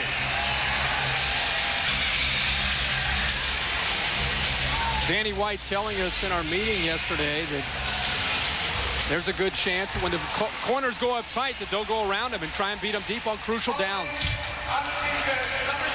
Well, you don't see Babb beefing about it, so evidently it was the case. And as Gatewood, and you'd think they're going to try and come underneath with something, and that's the time that Danny White, as a coach, really feels confident that he's going to get man-to-man coverage and he can take advantage of it. Really a questionable call there, but for Gatewood, who has good ability to go up and make a play, didn't have a chance there, and the official threw the flag. The right arm came out just enough. Wax left, X loop, pitch 28 tag on one-on-one, ready? Well, now they're going to go with a running play. See Bo Kelly pick up some yards. Kelly Wright, good blocking at the point of attack.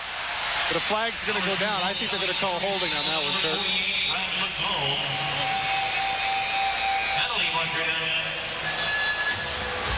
Anytime the referee throws one from behind, that of the umpire, you know there's a good chance of a holding call, and it's going to come back. And that was the best running play of the night for the Arizona Rattlers, and you can see the frustration on the part of Danny White.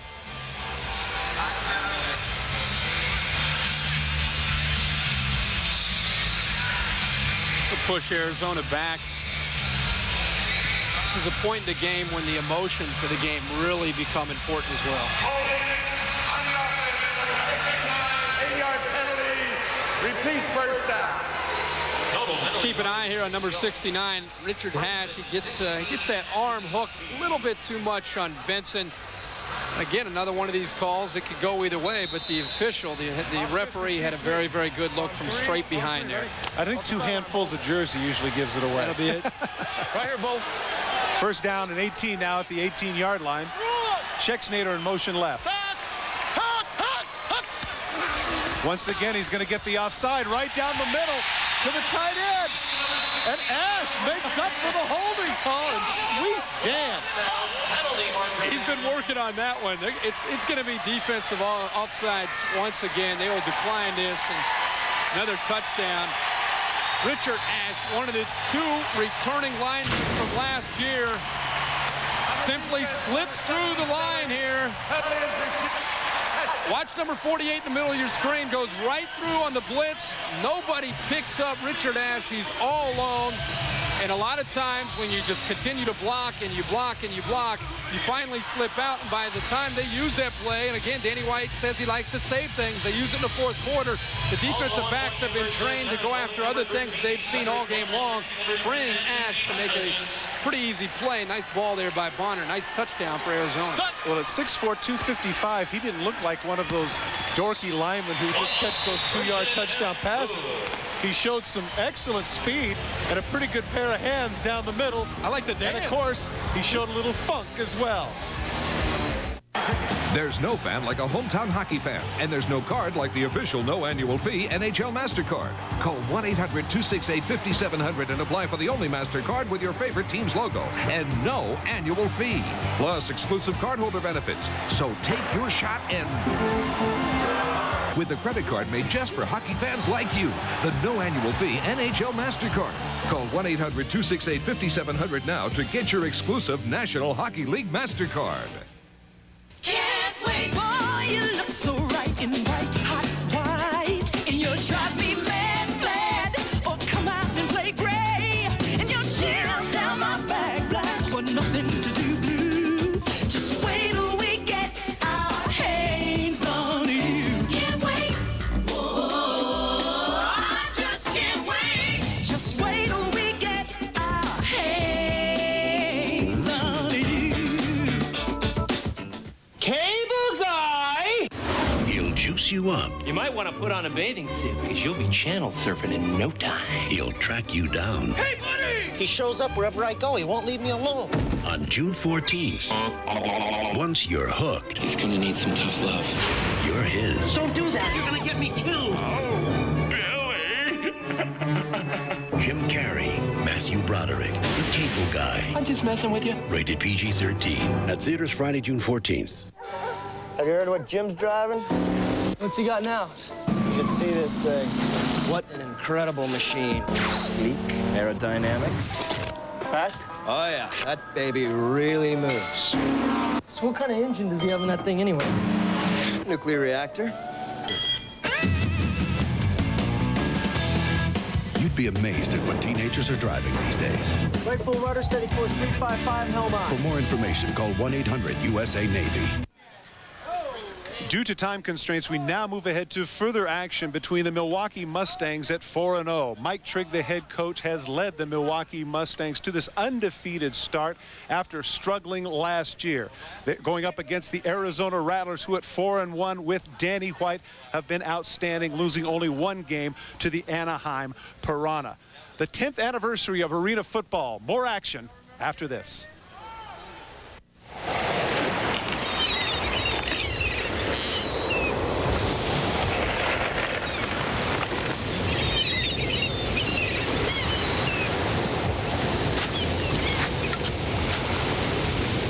When you create the perfect pepperoni pizza, it's hard to say goodbye. Let it go. From Little Caesars, 3 kinds of pepperoni and 300% as much of it. $8.99 carried out. Pizza. Or have it delivered. Still dialing 0 to call people collect? Hello? Stop. It's expensive. What to do? Dial 1-800-COLLECT. As seen on TV, dialing 1-800-COLLECT instead of 0 saves the people you call up to 44%. Hello? Hi, honey. Just dial 1-800-COLLECT. Follow the simple instructions and your call will go through in seconds. Hello. Hi, Grandma. Calling home, save yourself money. What a deal. Kids love it. It's so easy. 1-800-COLLECT. Dial it today.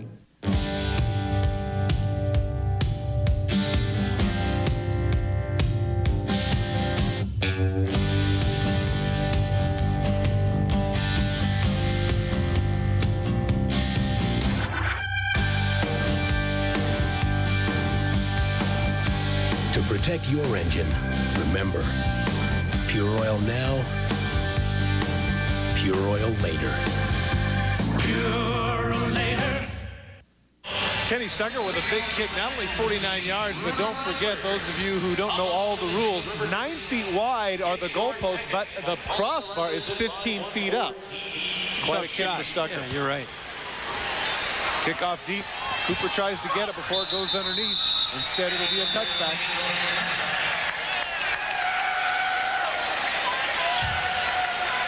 Let's take a look at some of the other scores that are happening around the Arena League. Orlando over Connecticut, Florida over Charlotte. Tampa Bay remains undefeated. St. Louis, despite the loss or retirement, rather, their head coach Earl Bruce still come up with a 10-point victory. And Iowa nips Memphis by 2 in a low-scoring affair. Last night, Anaheim was victorious, and now the unblemished record of 6-0 for the Anaheim Piranhas. Bay Pirelli's team playing some good football, Kirk. Yes, they are. I had a chance to see them last week. 1st and 10 at the 5. Going up top. It's not going to be there. Pressured by Brad Lacombe up the middle. Lacombe came up the middle. Bonner, you can see him coming down, yelling to Hunky Cooper that he had a 9 route. Looking for the streak. Points allowed tonight. Actually, points allowed coming into the game, only 29. Tonight, 44 points, and that goes back to many people believing that Milwaukee playing a soft schedule through their first 4 games and really getting tested tonight. Well, certainly they hadn't played a team as good as Arizona. Now, take a look at the screen. Schexnayder in motion right. There he is, underneath. Big body. In this case, that was Tyler Young getting the opportunity to catch the ball and cut upfield. 6'4", 285 pounds. He is a load. Tyler Young and Lance Johnson both have kind of looked identical in their opportunity on that screen route. Drops back there. Bonner throws it. And as Young comes upfield here, it's a block there by Birch. He's trying to fight. He doesn't get the ball very often. He wants to try and keep on his feet. Gets the first down. He did get the first down, but given the blockers in front of him, and at 285 pounds, I wouldn't think he'd want to cut to the outside, but stay behind his friends. 1st and 10 at the 15-yard line for Arizona. Schexnayder in motion left. Quick screen out. Bobbled a little bit by Milton, but he's able to hold on. Not much of a gain. Good pursuit on the part of Stanovich, or James rather. Running back to me. He got that. Was able to hold him to only about a 3 or 4 yard gain, but the clock continues to run. 4:48 and counting here in the 4th period. Kind of get the feeling that Danny White, that's what he wants at this point. He wants to maybe pick up 4 or 5 here, 4 or 5 there, and instead of going for the big home run and instantly scoring, maybe want to eat a little clock as they move the ball down the field. Bonner in no big hurry. He has his eye on the play clock. Now down to 5 seconds. Schexnayder in motion right. And he's going to get the offside yet again. Plenty of time, batted in the air. Wouldn't have mattered if it was intercepted anyway. Once again, you know what you mentioned earlier. I think it's fatigue. I think it's fatigue. It's fatigue and discipline. I mean, to have this many, and it's the nose guard. The nose guard has jumped off a number of times tonight, and whether it's Randy Hart or Arnold Coleman, they have, the ball's right in front of you, and you get tired. Number 99 on the defense. 3-yard penalty. Repeat, 2nd down. Well, they gave that one to Ralph Jarvis.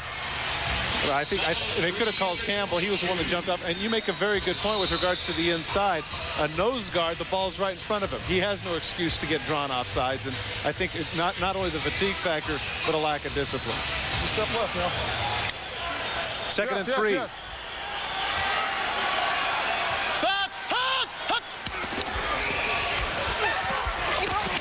Ooh, Bonner took a shot, but he's able to get the ball off. What a throw to Duncan. Right in his, Campbell was right in his face, and off the back foot, Bonner delivers a strike to Duncan for a touchdown. That's really a case where Bonner's delivery, that sidearm, came into play and actually worked out for him. He drops back to throw here. The pressure, they really got after him here.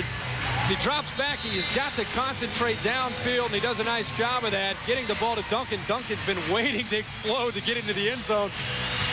Cedric Bonner is really proving to be a tough quarterback, and as he came into the game, second rating out of all the quarterbacks in the AFL, he's living up to that tonight. Well, the thing that was impressive there is that, you know, yes, it's a touchdown pass.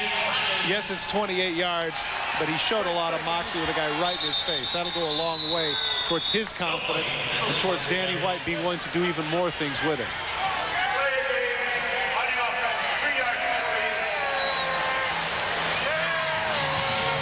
You love to see a quarterback hard-nosed, tough enough to sit in that pocket, feel the pressure coming, and as you feel it, you're aware of it, to look downfield, to be able to execute a ball like that, and to throw it on time and a perfect delivery. And it's tough to teach that, and you can tell Danny White's worked hard with Cedric Bonner. Something else that you mentioned, you talk about the sidearm being a good thing. It also helps the fact that he's 6'4", 220. Trakus with the extra point. He kicks it completely over the screen. And so, 51 points on the board for the Rattlers. Whether your style is casual, formal, contemporary, or traditional, we've got your table on sale now at American Furniture Warehouse. With over 150 different styles to select from and super memorial sale markdown store-wide, the time to get your round, square, and oval trestle, leaf, glass, oak, tile, cherry, farmhouse, laminate, carved iron, painted table is now. The solid hardwood butterfly leaf table and your choice of a green or natural finish with these matching arrowback chairs, just $269 for all 5 pieces. Powder, bumps, steeps. Skiing is awesome. It's the best sport, and it's even better when you're in great shape. Getting fit with Ski Prime is 2 complete workouts for only $29.95. These quickness and power drills will help you execute the dynamic movements you'll need on the slopes. Whether you ski every day or just once a year, you need Getting Fit with Ski Prime. Call 1-800-USA-TAPE to get started now. Only $29.95 for both tapes. Call 1-800-USA-TAPE. That's 1-800-USA-TAPE. Tonight's presentation of Arena Football on ESPN2 has been brought to you by Micotin.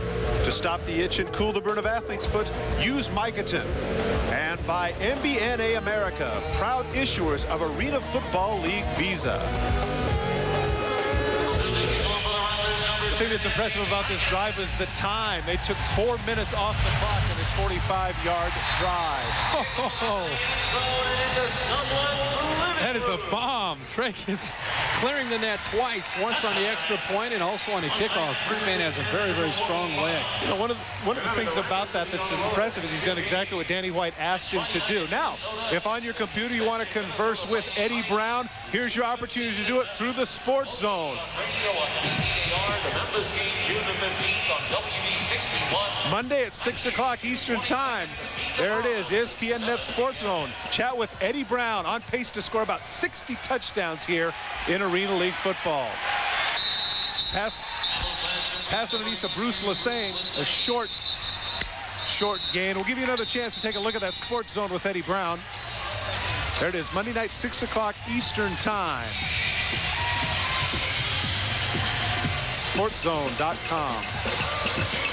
18 touchdowns in 4 games. Unbelievable. 9 in 1 game. Wow. You never scored. Can he continue that? Most you ever scored in 1 game? Oh my gosh. I'd have to go back. What about you? Warner. What about you? 4. 4 in a game. Lachey, oh, he's got Simeon on the out now, wide open, but he overthrew it. That's a late hit, and that'll draw the flag. And it did. Simeon about to actually draw a flag himself for arguing, but he did get the call there. Good call by the official. Milton Vaughn came over just a little bit late to put the hit on him. But Simeon really a non-factor here in the second half. Yeah, it's been somewhat surprising. Watch Simeon streaking down the sidelines all alone, and boy, he actually lowered the head there. Richard Holt lowering the head, and I think more than anything, it was a late hit, but the fact that he lowered the head probably got the call. You're right, it was Holt. Vaughn was the one that came over to trash talk a little bit. Lassane in motion. Underneath, Simeon. He's just not there. Yeah, he really isn't. The effort's just not there. You know, Milwaukee, look back in this game, Milwaukee comes out really within striking distance. They were, you know, down 6 points, 5 points. A lot of people thought that maybe they get blown out early, and they had a chance to get blown out early. And I thought that they were surprising in showing a great character on the road, and they lost that. They went completely away from what they worked so hard for in the first half. Well, if you recall, the pivotal play was the missed field goal, of course, then after the interception, and Hunky Cooper returning it for a touchdown. There's Simeon down at the 1-yard line. He saw that one. Interesting situation. You saw that coming, that he had a chance at a touchdown, and the very energy that you talked about, or lack thereof, prevented him from getting in the end zone. Take a look at the end of the play. Yeah, Hamill throwing the ball, nice ball. And once Simeon makes the catch, he puts on the brakes, and geez, he just missed getting into the end zone and did not seem to have those same legs that he had early in the game, where it would have been no question he beats the man to the corner of the end zone. And it appeared to me that all he had to do was take the collision and fall into the end zone, but by avoiding the collision, he doesn't get a touchdown. And you and I both know, me as a receiver, you as a former quarterback, those receivers want to get those stats. He wanted to get in the end zone. Definitely. We'll look for big man Jeff Savage to get the ball. Instead, Hamill walks in on the other side. I guess that's why I'm not coaching. Well, that was a walk-in there. Well, 56 seconds left in the game. It appears that the Rattlers are content to let Hamill walk in. Go ahead. It looked like they were slanting the other way, and I don't know if Hamill read that and actually waited until they slanted, but he didn't have anybody challenging him to get into the end zone.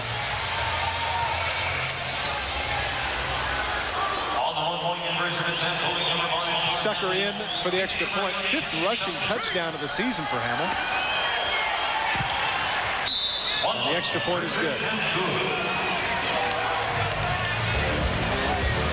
Well, they get the late touchdown. 56 seconds left, but they're down 14.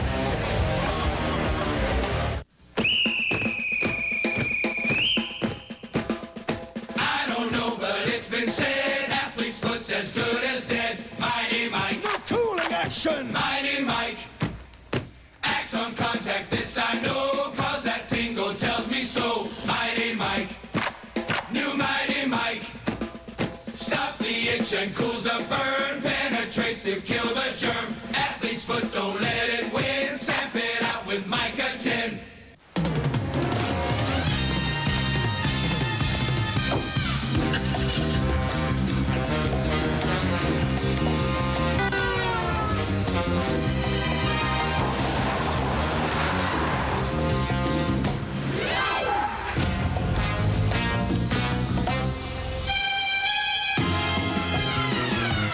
Life's full of challenges.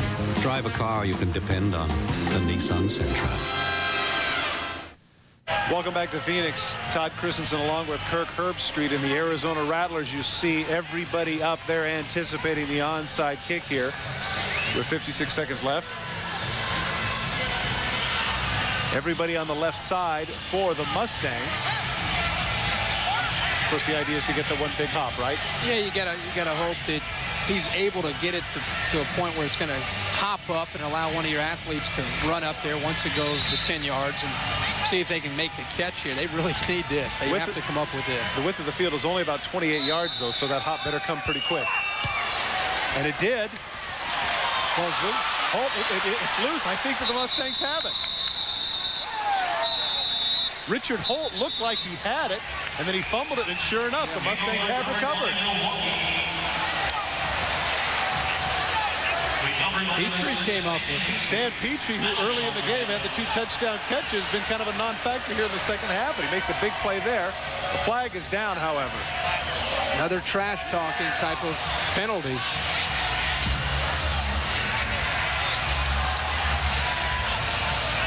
Personal foul, 81 on the defense, 8-yard penalty, first down. Looks like they caught Herb Duncan there.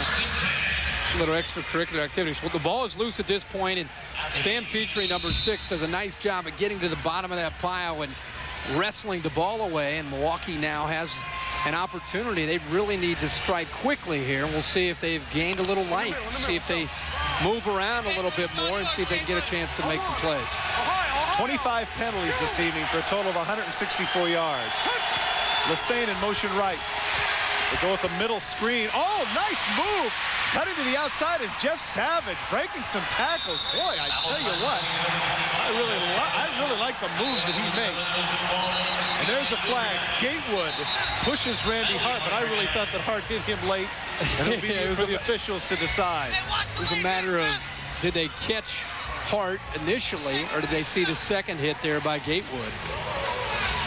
Personal foul. We saw the second hit. That's how it usually works. You and I talked about Savage. Really a nice job of cutting back. And as he comes inside to make the play here comes Hart bumping Gatewood. Gatewood comes up to have a few words and actually punched back at Hart, and that's where the penalty was. How to speak Australian.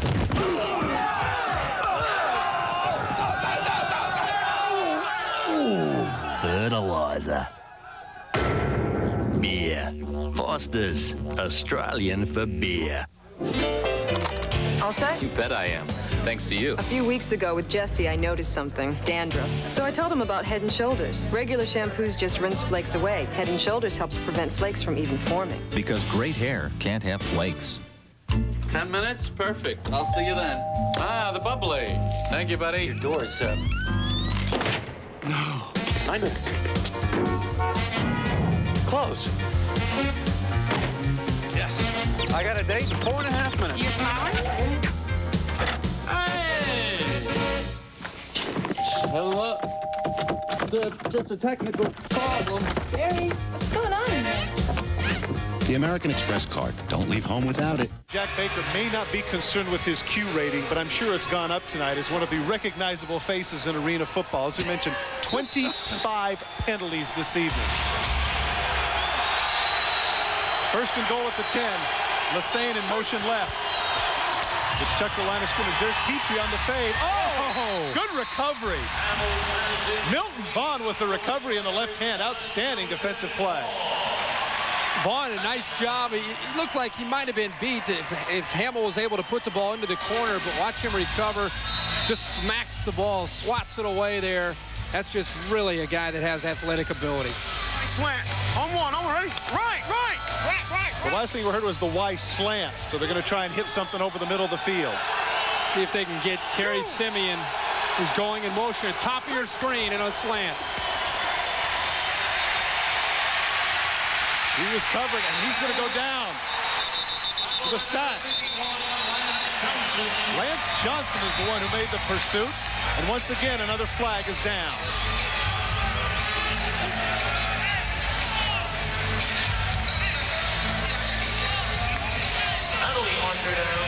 Going to be some holding in the secondary. Hamill buying some time and able to the receivers to move around a little bit, and one of them got caught. That's one thing you really want to avoid as a quarterback late in the game, inside a minute mark.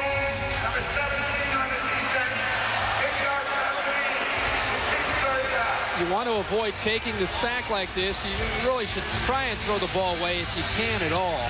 And I know he was running for his life, and it's easier to say that from sitting up here than running around. But he needs to try and have that presence of mind and make a good decision and throw that ball away. George double cross. In time. 0-1. Ready?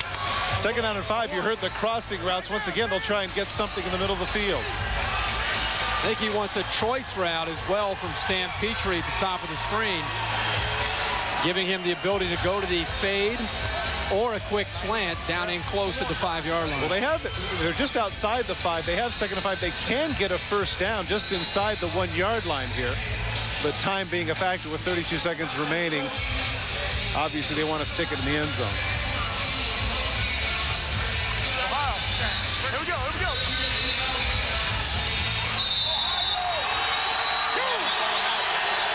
Lassane in motion left. He's got him on the... Oh, once again, he had him on the corner route, but Milton Vaughn does a great job of going over to bat it down. And he landed hard into the wall. I hope he's all right. What a great play. Milton Vaughn is an excellent cover man. Now, he played offense last year, so he has really a good feel for when the ball goes up into the air, you high point the ball. You go up, you find the ball, and knock it away. A lot of defensive backs struggle with this.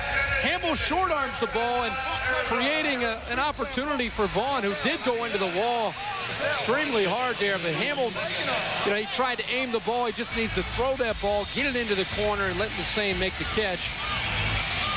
I hope to see Milton Vaughn get up from that collision with the boards. Stay with us next week as arena football finds its way to the Lone Star State. The San Jose SaberCats take on the Texas Terror.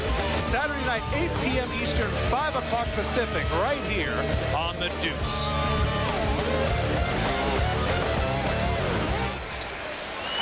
Seemed to me that it was that left shoulder that went hard into the board. He's been a big playmaker tonight for these Rattlers, and you know, you like to see him get up like that, but he's made some plays here in the second half. Well, I especially like to see him get up like that because they pulled on his left arm, which would seem to indicate that his arm is okay. Great effort. Two outstanding plays back-to-back by Milton Vaughn in the secondary. One thing that Vaughn has shown us tonight is great closing speed. Whether it's a ball that gets over his head, he has enough speed and quickness to get to the ball and bat it away, or whether it's a ball thrown in front of him. He's really come up and made some plays. Well, if you think we've been beefing about the Amber Linen, there's a reason for that. This is a new arena record this evening. 28 total penalties for 139 yards. That is a lot of yellow handkerchiefs, amber linen, golden cloth, whatever it is you want to use. We've seen way too much of it this evening. Well, these players are going to know what it means on Monday and Tuesday. They're going to be running quite a bit, I'm sure, for these penalties. It's going to be Gasserville, right? That's right. Second down at the 5. Simeon in motion. Plenty of time. Goes in the back. Gets it to Petrie, but no, they say incomplete. Petrie's not happy about it. Come on. Another flag goes down. Petrie's got to contain himself here. His team is threatening to get back into this game. A lot of these players that we've seen tonight make plays are getting too caught up in the emotions. You got to control yourself, and they're too worried about trash talking and spiking the ball and getting in the opponent's face rather than going out and executing and making plays.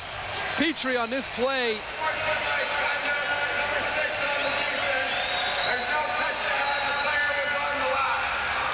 Himmel, a nice ball here, and boy, that's ouch. Judd Mazer, our cameraman, took a shot there. Let's take it one for the team. Attaboy, Judd. My man. Way to go. Okay. Yeah, he went into the boards, but I noticed that this is how tough they are on the Deuce. No trainer came out for him. No. he has not moved either. You notice that. Let me say this, too, Kirk. You're right. He should have come and screamed with the official, but at the same time, the officials seem to me to have a little rabbit ears this evening. I mean, sometimes in the heat of the moment, things get said, and you can't just all of a sudden be quick draw and go for the flag. Yeah, and I think a thing that has surprised me somewhat, even though we've had a lot of penalties, it's almost that the players don't feel threatened by the amount of yardage that they're giving up by these penalties.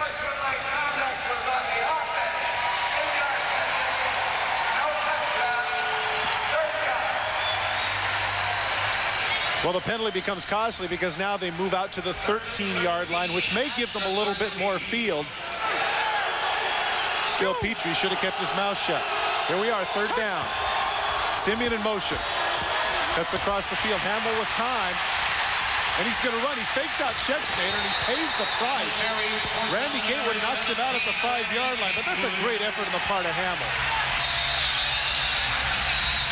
And now we're going to have some linemen going at it. Rick's had his helmet ripped off by Brian Drummey. And now there's the finger pointing and the taunting. This has turned into the WWF tonight. Yeah, it's kind of embarrassing. I know that both Danny White and Mike Trigg aren't very happy about it. And he's telling him right there, hey, he took it off of my head. Take a look at the hand. Watch the hit here. Into the boards here, Gatewood. And of course, Hamble has to push back. Really hate to see that. Well, with 13 seconds left, they've got fourth down just inside the 5-yard line. Yeah, Todd, it's not so much yardage that they're killing, it's the clock. They're eating, you know, each penalty that they have, the clock continues to just, you know, that's their worst enemy, the clock at this point. 4th down, just inside the 5. Simeon in motion, coming on the blitz. Hamill lobs it. Oh, boy, I tell you what, Lassane was absolutely collared by Hunky Cooper. Did the flag come down? I believe it did.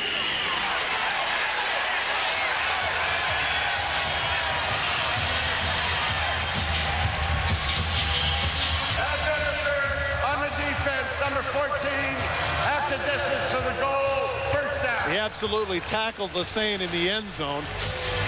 Couldn't decide. I mean, it put him in a bad situation because Hamill looked like he might have run or thrown. Cooper did what he thought he had to do and just grabbed him by the back of his shirt. You might as well, if you're Cooper, you might as well do that because the clock now down to 8 seconds. You know, if you're on defense here, just keep making plays like that and allowing the clock to tick down until they get to the point where the clock's out. Yeah, but turning around and having that look on his face like, not really. Who is he kidding? Simeon in motion right. Hamill goes left, and he's in for the touchdown. His 6th of the season. And with 5 seconds remaining, the Mustangs get a courtesy touchdown to draw within 7 if Drucker can make the extra point.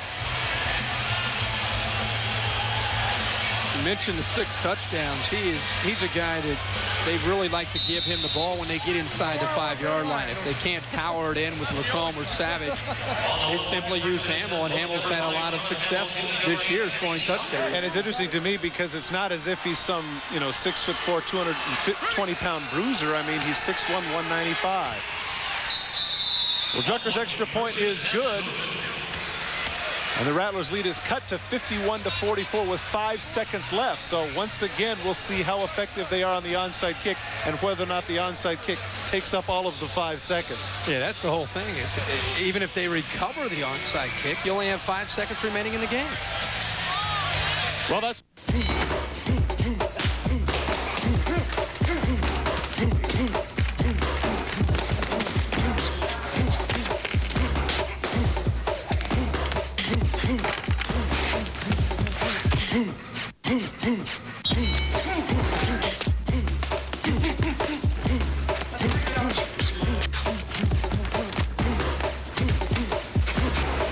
The USA takes on Germany in amateur boxing action tomorrow at 10:30. Here comes Stucker. But not this time. Bo Kelly was able to make the nice catch there. And that'll give Arizona a chance to kneel down and run out the clock. Bo Kelly kind of stepped up and said, not this time. No way. He used his big frame. Nice job of just getting the ball and hitting the turf here. And we'll see. If we don't get a penalty, we'll see if Arizona's able to kill the clock. Yeah, that's a very good point. I don't know why I'm laughing. It's not that funny. Pull your neck. Squeeze it now. Squeeze it. Well, the Arizona Rattlers coming into this game are averaging 53 points a game, and they just about get that. But I think that what they have to be happy with is the defense that they played. Kelly gets the handoff, cuts right. That's going to be the end of the game. The final score, the Arizona Rattlers 51 and the Milwaukee Mustangs 44. Coming up next on the Deuce, American Horse. For Kirk Herbstreit, I'm Todd Christensen. So long from Phoenix.